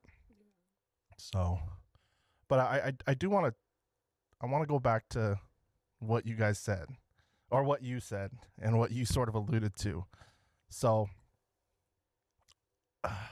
that's why I feel so bad whenever I hear these stories of things that you guys went through as kids, is because I love you guys more than you guys know. Even back then, that's something I've learned about myself, is I'm very much a protector. And anyone that I love or is in my circle, if something is happening to them, whether or not they need me to, I'm the one who wants to rush into battle for them. And so the reason why I did that is because you're my little sister. Yeah. No one should ever make you feel that except me. Right. That is specially reserved. Not even for the little brother. Older brother only. And the same thing with you too, Noah. I got so mad. I think it was your 6th or 7th grade year playing football. That was middle school. And I'm pretty sure it was middle school. It's at South Sound Stadium. You got hurt. I think you were playing linebacker or something like that. But you got hurt. And I remember seeing the coach on the other side cheering because I think it was your 6th grade or your 7th grade year because you were a catalyst player and they knew they had to do something to you. It was pretty dirty what they did to you. So that probably would have been my 8th grade year. Okay. Anyways, you're down. Don't know what's going on, but I see this guy, he's laughing, and he's cheering, and he's happy. So I'm up in the stands. Dad's down on the field because Dad was, I think, He was a trainer or like medic, manager. something like that. So he was already down there. I jump from the stands down the fence to the track. I'm running across it, and I get about to the hash mark, and I feel Dad behind me, like grabbing me, stopping me, and I am like you saw me. I wanted to beat the piss out of this guy because I'm like, how dare you? How dare you rejoice in my little brother being hurt? And it looks to me like you meant to do that. Now I'm going to do the same to you. You're a grown-ass man. I'm going to see what I can do to you because I want to. And Dad was like, no, this is not the place. It'll be fine. Your brother's okay. He's not hurt bad. He's going to be fine. I was so mad at Dad. Yeah. I'm like, Dad, let me go. Let me go do something to him, please. He's like, no, you don't need to do that. Let's go. We're going to take care of your brother. Let's get you off the field. So that has always been there. And when I didn't know about those things, that's why I feel like I failed as a brother in those times because I should have been there to protect you. I should have known. I should have done something.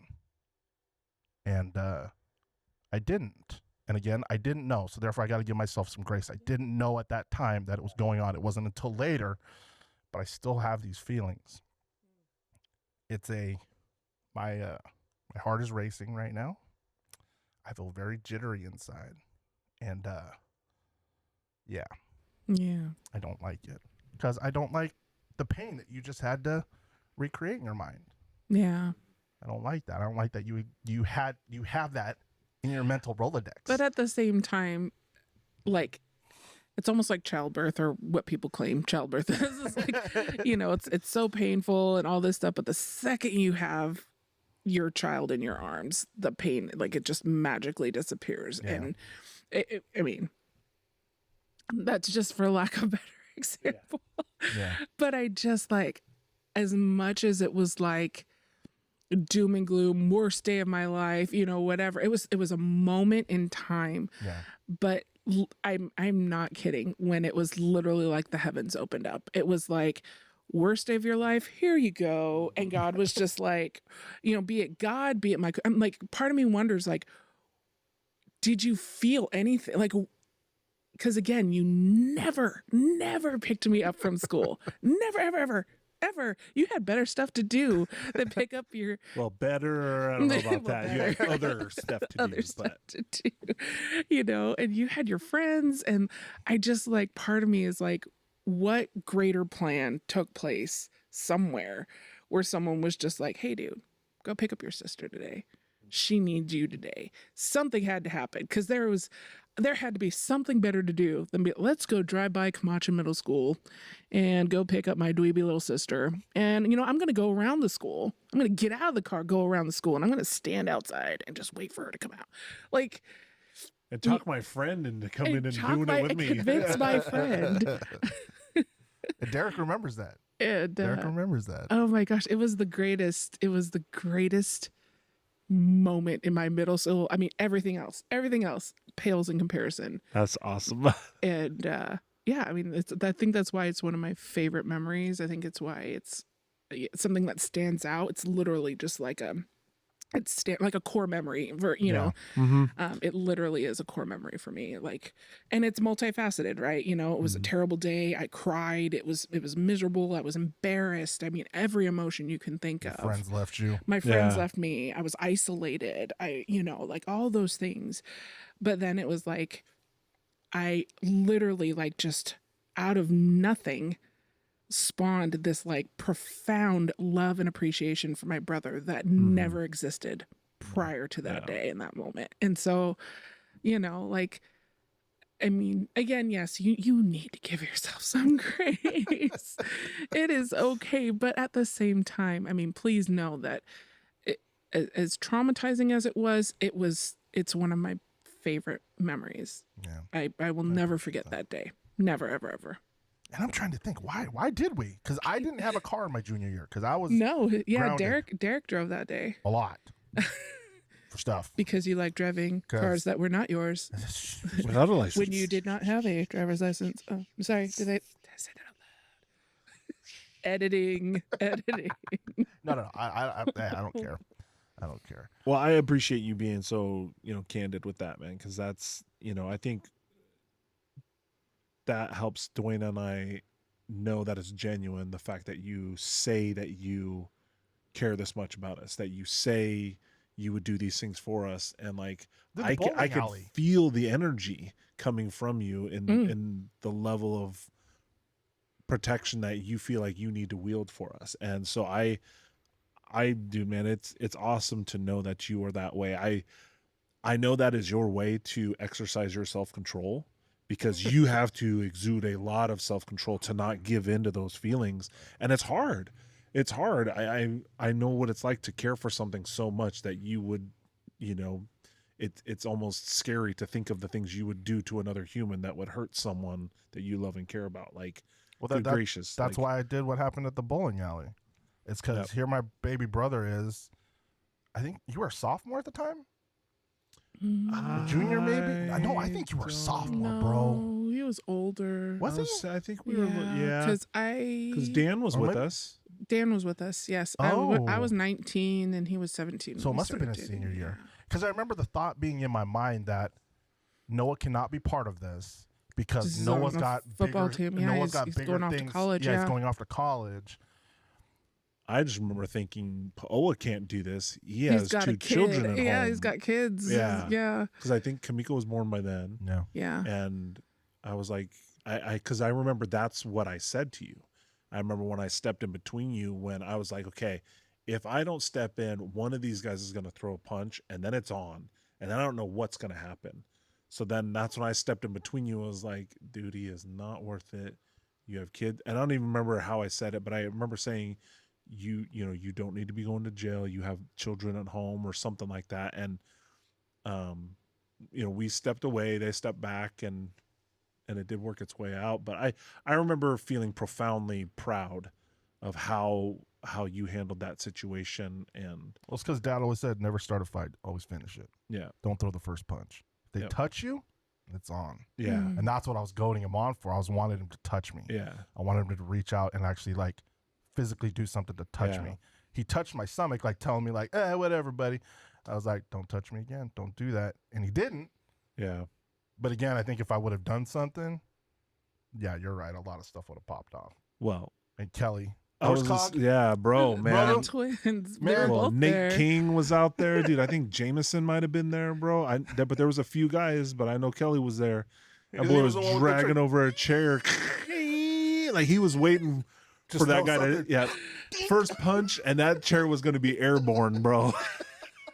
Followed up probably by some little two pieces, the 2-piece special and a biscuit coming at you.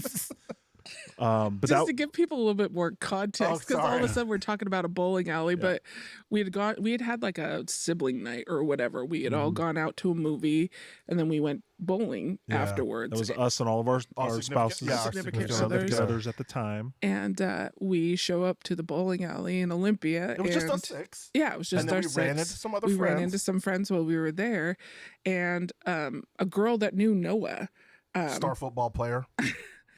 came up. I mean, but you knew her from like she was middle from a different school? I mean, school. but No, yeah, I had middle school, high partied school. with a group from her school, and she had known a couple of my friends, so I was just a familiar face. And yeah, so she came That up. she walked and up the way she did and threw her arms around you, said, I gave him this big old hug. And her boyfriend, who was many years older than her, very much. He wasn't happy. He was not happy. And so, of course, I was there with my girlfriend. I don't know what his problem was. Right. I mean, anyways, so him and his little cronies decided they were gonna, like, he was mean mugging Noah. Of course, she stayed with her friends to talk to you and catch up or whatever. Yeah. And when you had gone off to the bathroom, Restroom, yeah, that's where I was like, one of his friends had followed behind you, yeah. like in your wake, and Paoa was like, "Nah, man." Like, I remember that because I went into the bathroom and I remember watching the guy walking behind me. I was like, "Oh, this dude's gonna try to jump me in the bathroom." So I walked up and I remember walking up to the stall and I didn't unzip. I just walked up and I stood in front of the urinal. And as soon as I heard the door open up, I turned around and I made eye contact with the dude. And I was like, basically like, what are you going to do? And he kind of looked at me and then he walked over to the sink and started washing his hands. And you could tell because like his back was now to me, but he's looking in the mirror. So he's like looking at me in the mirror, but he's washing his hands down here. you like what you see? Yeah. So at that point I was like, okay, if this guy's going to jump me, he's going to jump me. But I had to pee, dude. So I was like, okay. So I turned around and I just started going. And he washed his hands the entire time while I was like, the sink was going the entire time. And so I was like, oh, he is going to wait for me to get done. So I was thinking he was going to fight me, or I was like, okay, it's going to be my luck. I'm halfway into this and another guy's going to come in and they're both going to get me. But nothing happened. I finished my business. He dried his hands off and he left. And that's the last I saw of it. So I washed my hands. I come out and the only thing I remember seeing was Paoa and, this dude, not the guy who followed me into the bathroom, but the main guy, the boyfriend. And they were like nose to nose, like ready. And I just remember thinking, man, this is when it's going to pop off. Yeah. And it was just crazy. Yeah. But no, that feeling, that's never not been there. That's all. Like if I would see anybody like mess with you at all, I have those feelings. Or you guys talk about those times. Like I said, before one of these podcasts or recordings, I'm a grudge holding motherfucker. I really am. Mm-hmm. And if I love the people that I love very much, and I'll do anything for them. And if you try to do anything and I'm there or I find out about it, I'm gonna come for you, because that you don't do that. You don't do that. Especially that type of situation. Just trying to punk out my brother. I mean, granted, I know they didn't know your story, but you were recording scholarships. You were going on to you have an opportunity to go on to bigger and better things. The last thing you need is this. Yeah. And so I didn't want anything to happen to you. But at the same time, I'm like, dude, come on now. You are well in your early 20s. And he is not even dating a high school girl. Yeah, I know. And you were 20-something years old. And you are a fighter at Little Creek Casino. Oh, are you? Let's do something then. Nose to nose with Paoa, and he's like, I box the Little Creek Casino. You don't know me. Paoa was like, I don't care if you lick toilets for a living. He's all up in his face. It was like, and I remember the look on his face, like, oh, like he had to come back to that. Like, oh, he wasn't intimidated. Nope. And don't get me wrong. I know some of my favorite fighters are pound for pound some of the smallest dudes on the planet. Oh, definitely. But I'm sorry. Sometimes there are these guys that that little man syndrome is just out of control. And that was definitely the case. Well, you mix in alcohol and... Yeah, I mean, you could smell it on him. Yeah. And just... And that was the thing. We hadn't.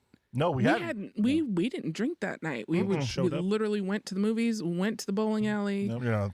Throw some ball down the lane because our sister's boyfriend at the time is a professional bowler, and his swing is just like way up here. He was semi-pro. And me and Noah are just like legit, regardless. Yeah, Dan he's was straight legit. He's smashed all of us that night. But anyways, and continues to whenever we play any type of form of bowling. But, yeah. All right. How about this? Let's end with this. So one of the things that I wanted to sort of talk about, or one of the questions I thought it'd be cool for us to ask, and you guys maybe have already talked about it, but where's your most favorite memory? Let's say of the other person. Mm. So I want to start. Okay. Dang it. Sorry. So Duana, the proudest and I was for you was honestly, I felt honored because you did this for me. Was when you danced at my graduation luau. I had seen you guys perform, but I'd never seen you perform by yourself. And the fact that dance you performed for me in front of hundreds. And then the song is Paoa. And the song is Paoa. That is by far one of my favorite memories of you. Oh. Okay. Noah. My favorite memory of you. In all honesty, it's a culmination of your football career and just being a fan of you and knowing that that's my baby brother down there doing that. You are demoralized because my baby brother, the one who has all this fear and pent up things against me, is now taking them out upon you. But one thing I wish back then you could have done is been able to see all of those amazing things that you were capable of doing. Because I mean, this dude, as much as he says he's not analytical, he's a dreamer. Man, after football games, man, you would just tear yourself apart. Yes. And I'm like, bro. They'd win the game sometimes, and he'd be angry. Well, and he'd have amazing stats as a lineman, both offense and defense. But he would just concentrate on these little things, and I'm like, bro, why are you just concentrating on that, man? I saw you pancake like 5 guys. He's like, but no, I missed this block on this play. But bro, you got 2 tackles for a loss. You had a sack. You had a strip fumble. You almost had an interception, but your club dinked that one. But what? He's like, but I missed this tackle on this thing. I was like, they didn't even score a touchdown on that. I know, but I should have stopped them. Bro, wow. And it's funny you guys say that. I don't remember doing that. I don't remember. Like, I know I did it. I know I was a, negative Nancy, but it was there was a specific game. I think it was your sophomore year because you weren't driving at the time. We were driving home in Bertha. Me and you were actually in the back. We sat in the back, and we had won that game, but you were just crying and sobbing about something. I'm like, bro, what is up? And it was you just recounted these few things to where you made a mistake, and it was like, I'm like, but bro, you guys won, and dude, you had like 2 sacks, on defense, and I saw quite a few pancakes out there, and I just wish you could have seen yourself, but at the same time, it was always a moment I was always proud of to see you on the field, even from when you were playing in Little League all the way through your semi-pro career. That same idolization I had of you, like that's my baby brother. Like every picture I've taken of you and every subsequent action after that is so frigging awesome to me. And I love that I have it seared in a picture. Like one of my favorite is when you're in a 3-point stance and you pulled, it was on a goal line. You pulled, you blocked your guy out, running back. I can't remember the African-American guy's name. Guys had a nickname for him, but he dinked up his knee. Was it John? Oh gosh, I can't remember. But anyways, he ran right off your butt, untouched, into the end zone. And then I see you in one of my favorite pictures of you, just like your hands out and a big V taper of you, and you're just because you were the reason, you were the catalyst, and the one person on that play that damn near better do your job. You're pulling, you're hitting that trap guy who's coming free, and you chipped him just right. It was just untouched right off your butt, and he scored the touchdown. And I love all those things because I can look at these pictures and be drawn back to that moment and remembering the cool things I was thinking about you at the time. So Gosh, and it's funny. I know exactly which picture you're talking about, and it's funny how I don't feel like I tap into that because I can see the commitment and the hard work and the pride and the strength perpetuated in that picture, but like I don't see myself as that. Well, Duana, what do you think? Favorite memories? I know you. Gosh. Do you have another one? I know that. Gosh, man, that Paoa and that's cool. you That's the one. I'm glad to end on that one because I remember that one vividly, and I want to say I didn't yell. Like, was I loud and yelling at him, or was I just quiet? No, I feel like you were just like holding back, like yeah. like so bad, and you just like yeah. I think it was like there. If he was gonna hear what you had to say, he had to keep his mouth shut. Yeah. And he was kind of trying to wheel and deal, and oh man, you know how we We're are. grand. We're Yeah. grand. You know, and you were. Well, I remember like, telling him, I was like, "You're not me." You were like, "You think this is funny? Yeah, you think it's funny? Yeah. Does it look like I think it's funny? You know, kind of like that thing." And he was just like, "No, No, sir. no." Oh man, I'm sorry. Yeah. I'm sorry that that's a no, I'm not sorry that that's my favorite memory, but it is. I just because, like I said, the path that our relationship was on, it literally took this like skirt, and you know, like we fast tracked literally that day. Like I felt like I could confide in you. I felt like I could trust you. You know, some of my fears and things. I mean, we did have some deep conversations and things like that, you know, after that, because of that. And, so I think that is my favorite, you know, like, you becoming a father and stuff like that, you know, like that was also the birth of Michael was also the beginning of my journey as an aunt. Yeah. You know, and learned a lot about ourselves. Yeah. In that, watching him go through that and then realizing, oh, our life kind of changes. Yeah, your guys have changed too. Yeah, like Duana, can you watch Michael today, please? Yeah. We gotta work. Right. You can skip school. It's totally okay. Yeah.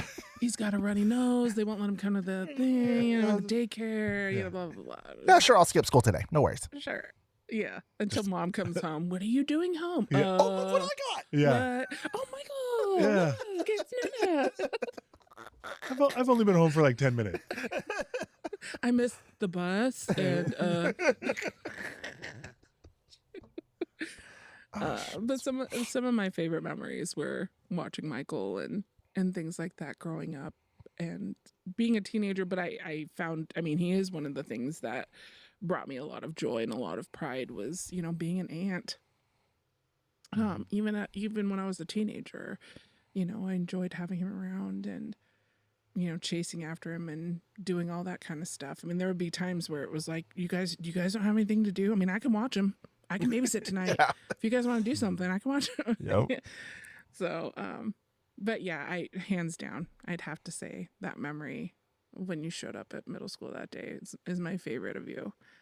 And then for Noah, it's kind of similar. Like, I don't have one moment where it was just this profound, like, but like, I think you were just a constant. You were a constant in my life, you know, especially during some of those weird, awkward times when your body's going through all those changes and, you know, friends are coming and going, people that you thought you trusted, you can't anymore, or you're not close with anymore, but you were always there, you know, and sometimes, you know, bumping into you on campus during a really crummy day was like the best part of my day, you know, and, yeah, so I just, I was very proud of you though, and your accomplishments and your achievements. And I did. I thought like, man, you're so outgoing. Everybody likes you. Everybody. He's got it all. Yeah, he does. I almost resented you a little bit. I'll be honest, a little bit. Yeah, I think part of it too, and in talking about dad or you know, referencing our father, you know, part of what was hard when it comes to dad was that he really wasn't interested in the things that I was interested in high school. And so, it was frustrating for me to see him, he loved football. Anybody who knew Dad knew that he loved football. And so he was always at your practices, at your games. He'd bring you orange juice. Remember? Yep. Sometimes even like sports drinks, which we never really drank Gatorade or Powerade, but Dad got that stuff for you. Didn't get it for me. But, he was at practices. I mean, even some of my friends, like in middle school, I remember Dad doing calisthenics and running suicides at football practices at Camachin sometimes. And I remember my guy friends in middle school thinking like our dad was the coolest dad ever. And I mean, he just did it. He did it for the heck of it. He did it for the fun. And I think it was time to bond with you, but I think it was also time to just bond with others. He really enjoyed the boys, that were playing, and not necessarily imparting. I didn't feel like he was imparting knowledge. He was just a support, and he did a lot more. He did a lot more for those boys than he realized. Yeah. Sure. A lot of those kids have told me how much, even though Dad was just like an equipment manager and like the water guy, and like would run out, he would first aid, like he carried players, He was like off one of the the field, some of my friends remember like how strong Dad was, because he would just swoop them up like they were nothing. If they twisted their ankle on the field or they got cracked and they're crying, and of course we have to call timeout and somebody has to come out from the sideline. That was Dad, and he'd just truck out there and he'd ask them how they were doing, but sometimes he'd swoop them up and take them off. But whatever he did, like so many of my friends made comments about how much Dad made such a positive mark on their life in middle school, even though he wasn't an actual coach. He was just around, and the things that he did were so positive to them. So it was just I remember wishing, like, why doesn't he come to my volleyball games? Why doesn't he come to my drama productions? I am not on stage. That's the thing I didn't get was, like if we were doing a Shakespearean play, okay, Dad was smart to a degree, but if you were speaking Shakespeare, he would not, it would have over the top. And I do remember him coming to one of my productions and he fell asleep, and I was mortified, because I can literally hear my dad like off to the side, and I'm like, oh my gosh, Mom, like wake him up. Whispering out of the booth, get him out of here. Just being so upset. And that was the filter that I saw him through. Like, he doesn't want to come to my stuff, but he goes to Noah's. He shows up with orange juice and freaking Gatorade for Noah. And I remember there was a lot of resentment because I saw Dad through a filter of, he does this for you, but he doesn't do it for me. But I never, and that's, again, this is my 40-something-year-old, because I'm not going to admit how old I am right now. Of my 40-year-old self, and now I can look at it and be like, he didn't have a passion. He didn't understand it. He didn't have a passion for it. And why show up to a play where his daughter is not the main attraction? I'm behind the scenes and I'm making everything look awesome, but I'm not up there performing. And so I didn't understand that. I thought he just wasn't showing up for me. And it wasn't until later in life that I got to have my moment with Dad. And so through living with Mom and Dad, when I found out I was pregnant, right before we found out we were pregnant, we moved in with Mom and Dad to try and get rid of our debt, because we were going to try and buy a house. And not even 6 months into that, I'm feeling like junk all of a sudden, and lo and behold, I'm pregnant. And so then it turned into, I'm going to have a kid, and we're going to stay here a little bit longer, because I want to be a stay-at-home mom, because this was a dream I wasn't supposed to have. And now that I get it, I want all of it. And Mom and Dad were on board for that. And so was my husband. And so, I got to be a stay-at-home mom. The glory of that was that Mom and Dad got to help raise my daughter as well. And so, she has a lot of fond memories of Dad. And yes, he was still grandpa, but sometimes he was the one picking her up off the bus. Sometimes he was the one who picked her up from school to take her to doctor appointments because I had something else I had going on or whatever. So I got to have my relationship with Dad, but it was later. So, but there was a little bit of animosity. And again, I can look at it differently, and I appreciate what I had. I would go through it all over again. I would have him not show up and not bring me orange juice and not bring me Gatorade. I want Apparently, orange I'm juice. not bitter about that at all. If orange juice magically like shows up on my doorstep, I will appreciate that.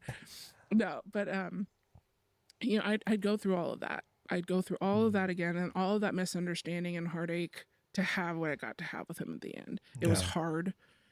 It wasn't easy. There were some days where I was like, I'm parenting my parent. Yeah. You know, because the doctors are saying you can't eat these foods anymore off your diet. You can't. And Dad's sneaking that stuff and like shoving it in his mouth. And I'm like, what did you put in your mouth? What? Nothing. I'm not eating anything. And it's like, Dad. Yeah. You know? And so, you know, some of it was tough. But, you know, in the end, like being there those last 2 weeks,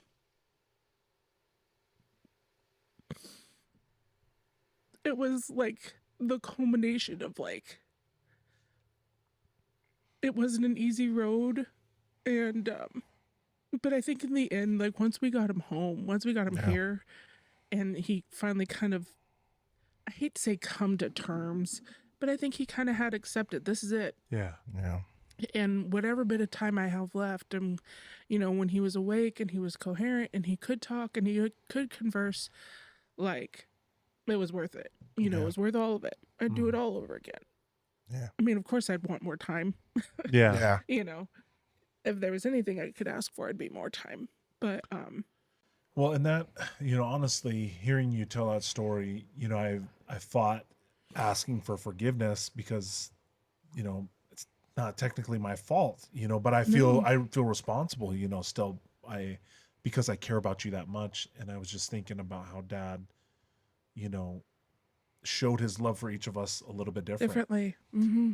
What makes me sad is honestly the fact that I don't think I appreciated him as much as you probably would have if he would have spent just a little more time with you.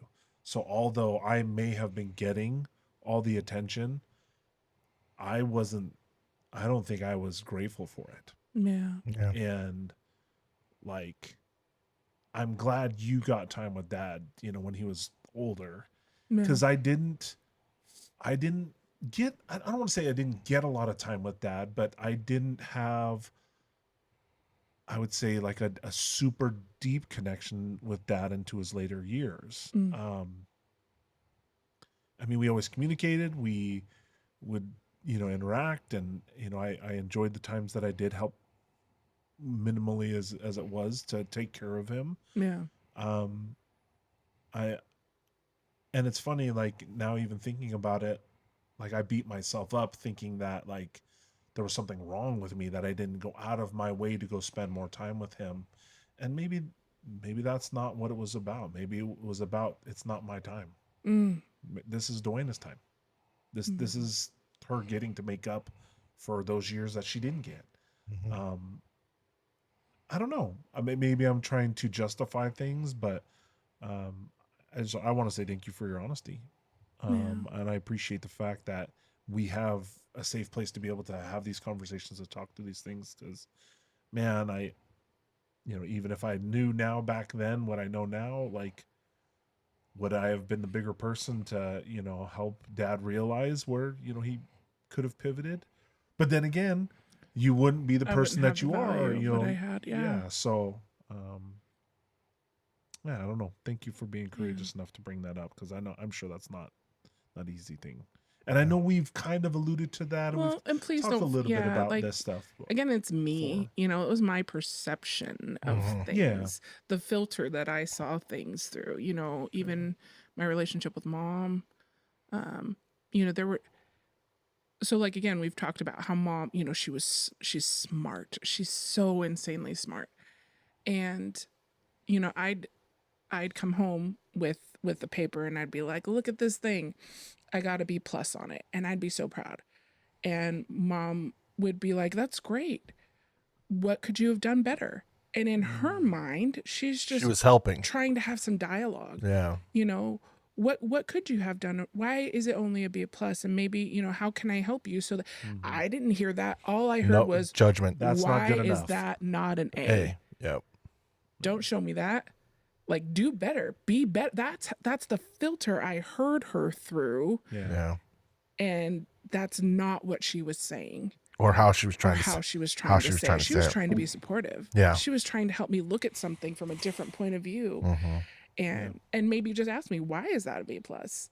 You know, Yeah. what do you think? You know, how do you think you could have made it better? And not you need to, but that's not how I heard it. Yeah. You know, same thing, dad not showing up. I heard his inaction, his, you know, him not showing up spoke to me. He never said anything. He never said, I don't like going to your place. Yeah.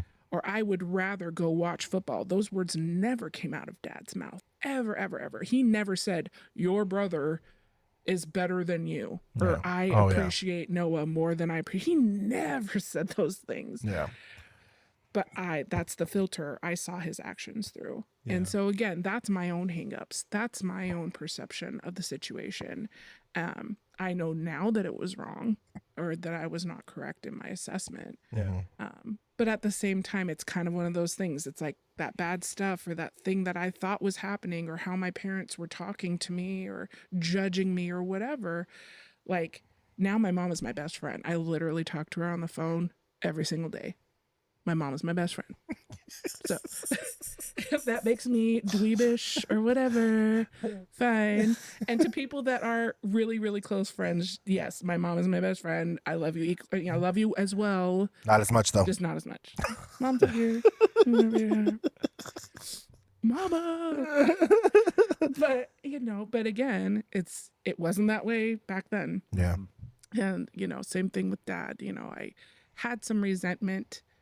It was not really aimed at you, but I kind of just thought, like, why is he so much better? What is he doing that I'm not doing? I mean, I can't be a nasty, sweaty, smelly boy. My bedroom smelled way better than yours did in high school. FYI. It's way more clean than mine all the time. Yeah.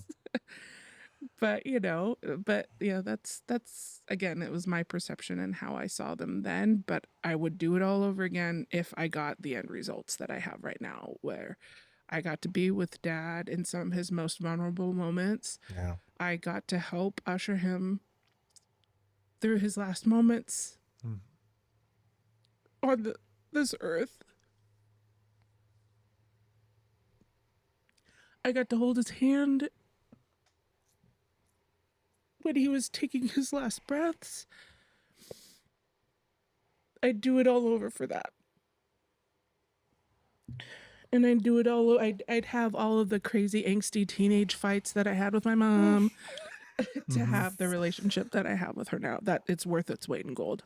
So I think that's good for us to, you know, kind of wrap things up on. I still want to give my, you know, favorite, you know, memories of you guys or and whatnot. But I just feel like, you know, helping encourage people to, again, have these conversations. Yeah. To don't always let your context of your memories be the forever thing that doesn't allow you to forgive someone and again, forgive, not in forget, but like move beyond. Like, how much stronger of a person are you that you went through the personal assessment to know not to hold me accountable or to not continue to build up that resentment towards dad, but to self-assess and look at everything from the broader picture, not just the, you know, the tunnel vision we can kind of do. So I don't know. I want to encourage people again to just continue to have these conversations and do the self-assessment, do the hard work because it's worth it. Yeah. You know, I mean, we have worked through so much of our lives by just discussing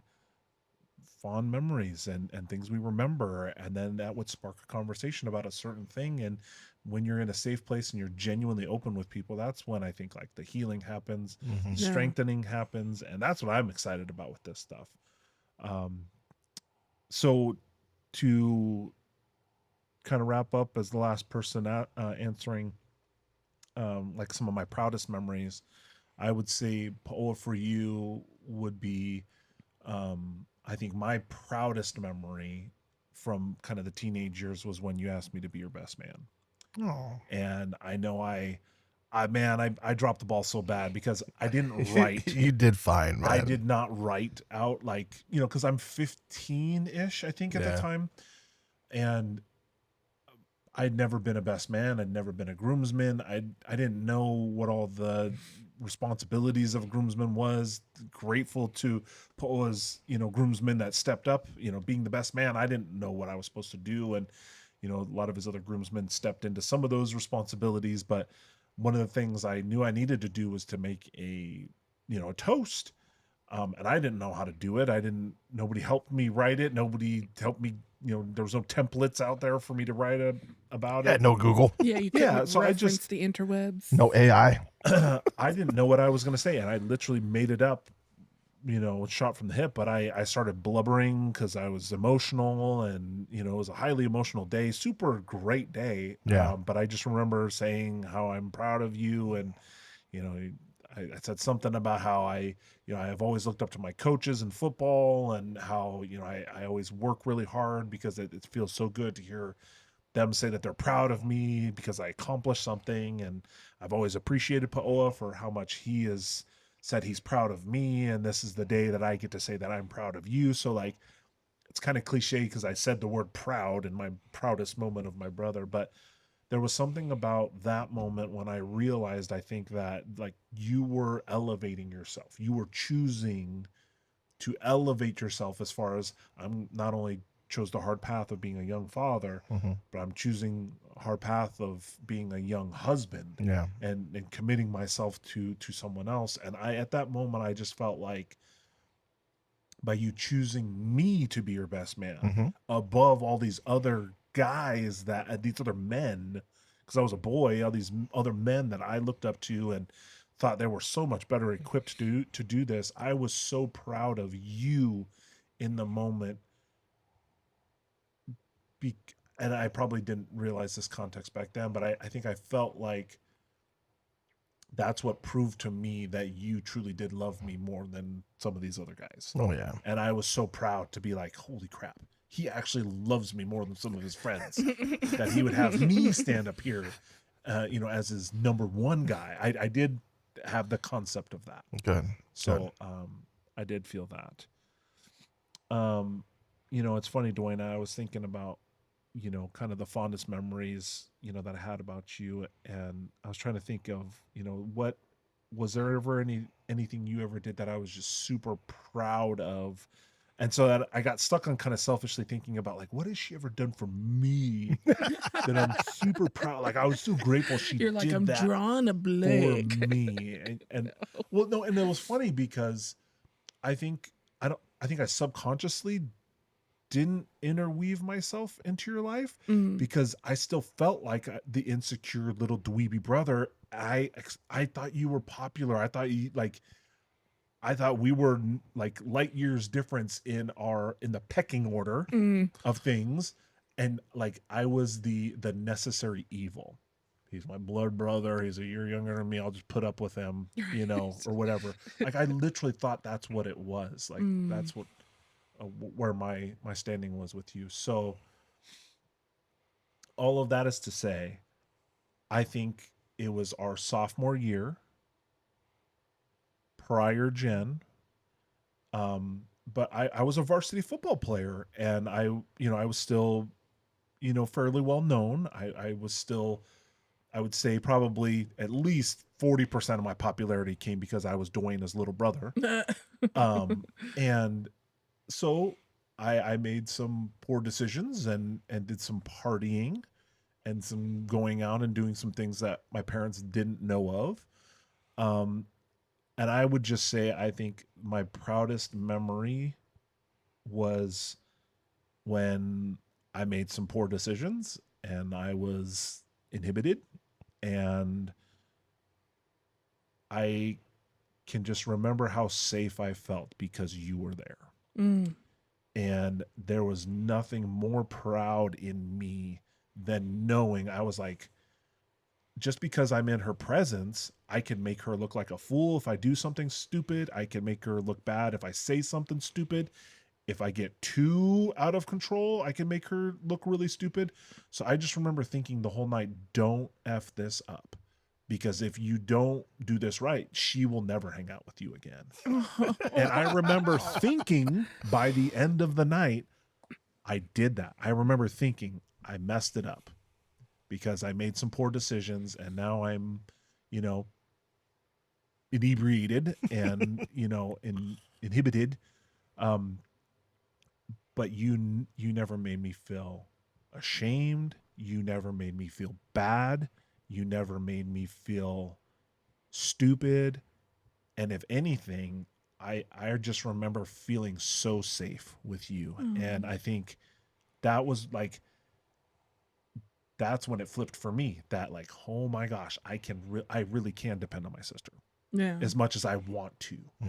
Now it wasn't perfect, the rest of the time, but I remember that specific time being one of the most proudest moments, because one of those times you ushered me into the house and I was literally trying to not get caught, and you walked in ahead of me and allowed me to walk in behind you. And I think we talked about this before. I walked off to my bedroom and you went in and engaged mom and dad to cover for me. And again, I just remember thinking all of those things culminating and being like, I am so freaking proud of my sister. Not that you enabled me to get away with something bad, but just the fact, again, like, she'd go to bat for you? Well, not just that, but like, Noah was like straight laced, like, almost like Emilia. Like he would get himself in trouble. Like, I told a lie. You told me to be home at 7 and I got home at 7:05. Like that was, like, he was honest to a fault. And again, like, I don't think that, I think you did. You tried to be good. You tried to follow the rules. And I think part of it too, though, was because we learned early on what not to do. Yeah. How to get away with things. Which was fantastic. Thank you. Just don't get caught. Thank you so much. But I think too, because we did, I like, for me, I tried the honest route sometimes and it worked. I think mom and dad appreciated, like, still got in trouble. I still got in trouble, but it was just kind of like, it was never as bad. It wasn't as bad because I wasn't trying so hard to hide it. Yeah. It wasn't like I was like, off to make bad decisions. See you guys at 11 because you won't let me stay out to midnight. I never, didn't do that. But at the same time, like, if mom was like, you been up to something? I was like, yes. Get to your room. We'll talk about it tomorrow. Sounds good. Thanks, As long as I'm not in trouble. Do we have any snacks? Yeah. Okay. Wrong question to ask right now. Noted. Is there any leftovers? No? Okay. Ice cream? Cookies. Well, But thank you. anyways, like, so that night I just knew that it was going to, if anybody was going to get in trouble, it was going to be me. I was not going to let no one get in trouble. I mean, it was his first time, like, letting loose and not being, I felt like he was kind of so wound tight because He had a lot of pressure, it seemed. He did. He had a lot of, I mean, even from whether an it was early self-induced age, or imposed, because imposed, everybody yes. saw this great potential in him. Yeah. And whether or not he saw it or believed it, it was an opportunity to go hang out with some people, some football players that were there that were older, that were my friends, were going to be there. And I just was like, he needs to cut loose and let loose. Yeah. Let's just go. And it was a good crowd of people. I knew everybody that was going to be there. I knew it was going to be fine. Mm-hmm. And it was great. It was. I was appreciative time. that. Yeah, that was a great group of people to go out. It was a good night. So, good question in reference to this party. So it was during the school year. Yes. His sophomore year. Yes. Okay, so it was well before my birthday party. Yes. That was that summer. Yes, that was that summer. Okay. Yeah. Got it. All right. Yeah. But he didn't really go out. He didn't really party after that. Like, I mean, well, he did that night. Well, he did it. No, but I mean, like, it wasn't like he was going out every weekend after that. I mean, it was kind of just, I hate to say it was a one and done, but it was like, okay, we did that. We had some fun and, He paid for it, I'm sure. We got to unwind a little bit. I was still kind of a goody two-shoe because I was a people pleaser. So I didn't want to get in trouble because I didn't want to disappoint my coach or my teachers or all these people that had such high, regard for me. Yeah. I didn't want to have that smear on my mark or a mark on my record so that they would look at it and be like, oh yeah, he was such a good kid, but look what happened, kind of a thing. So, I got away with a lot more than I let on. Like, I appreciate you saying that I was straight as an arrow, but I did not in tell comparison to Paoa and I. Yes, but I would say I did not tell the truth as much as you would say I did. I maybe finagled the truth a little bit to make it sound like it maybe wasn't as bad as it really was. So I got away with quite a bit of stuff, not necessarily for my honesty. That is not how I want to encourage the future generations to live. We are simply saying that note. Yeah, we are drawing attention to our faults here.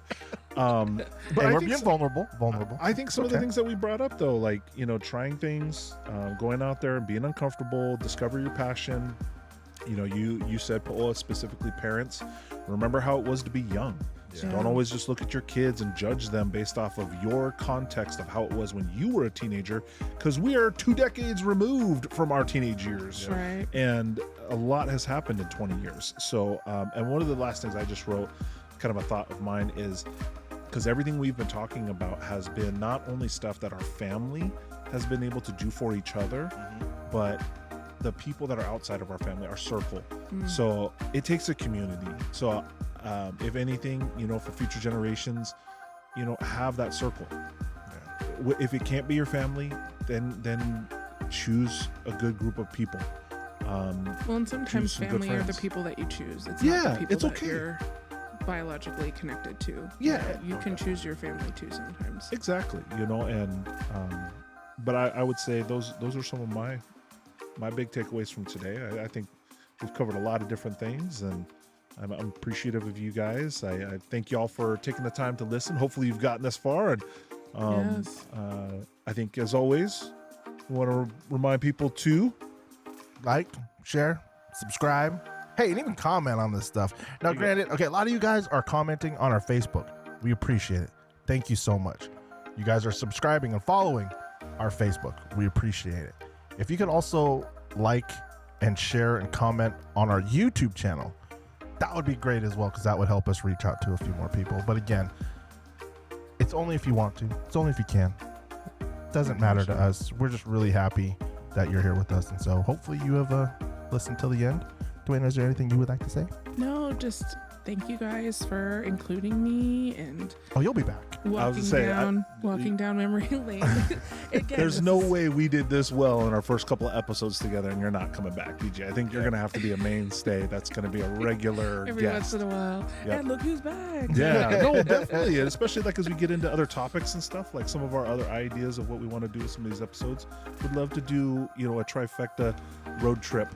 And go someplace. Cool. Yeah. I think that would be awesome. Do like a day trip and film an episode of us going, either up and around the peninsula or maybe down to Bethel Ridge or something.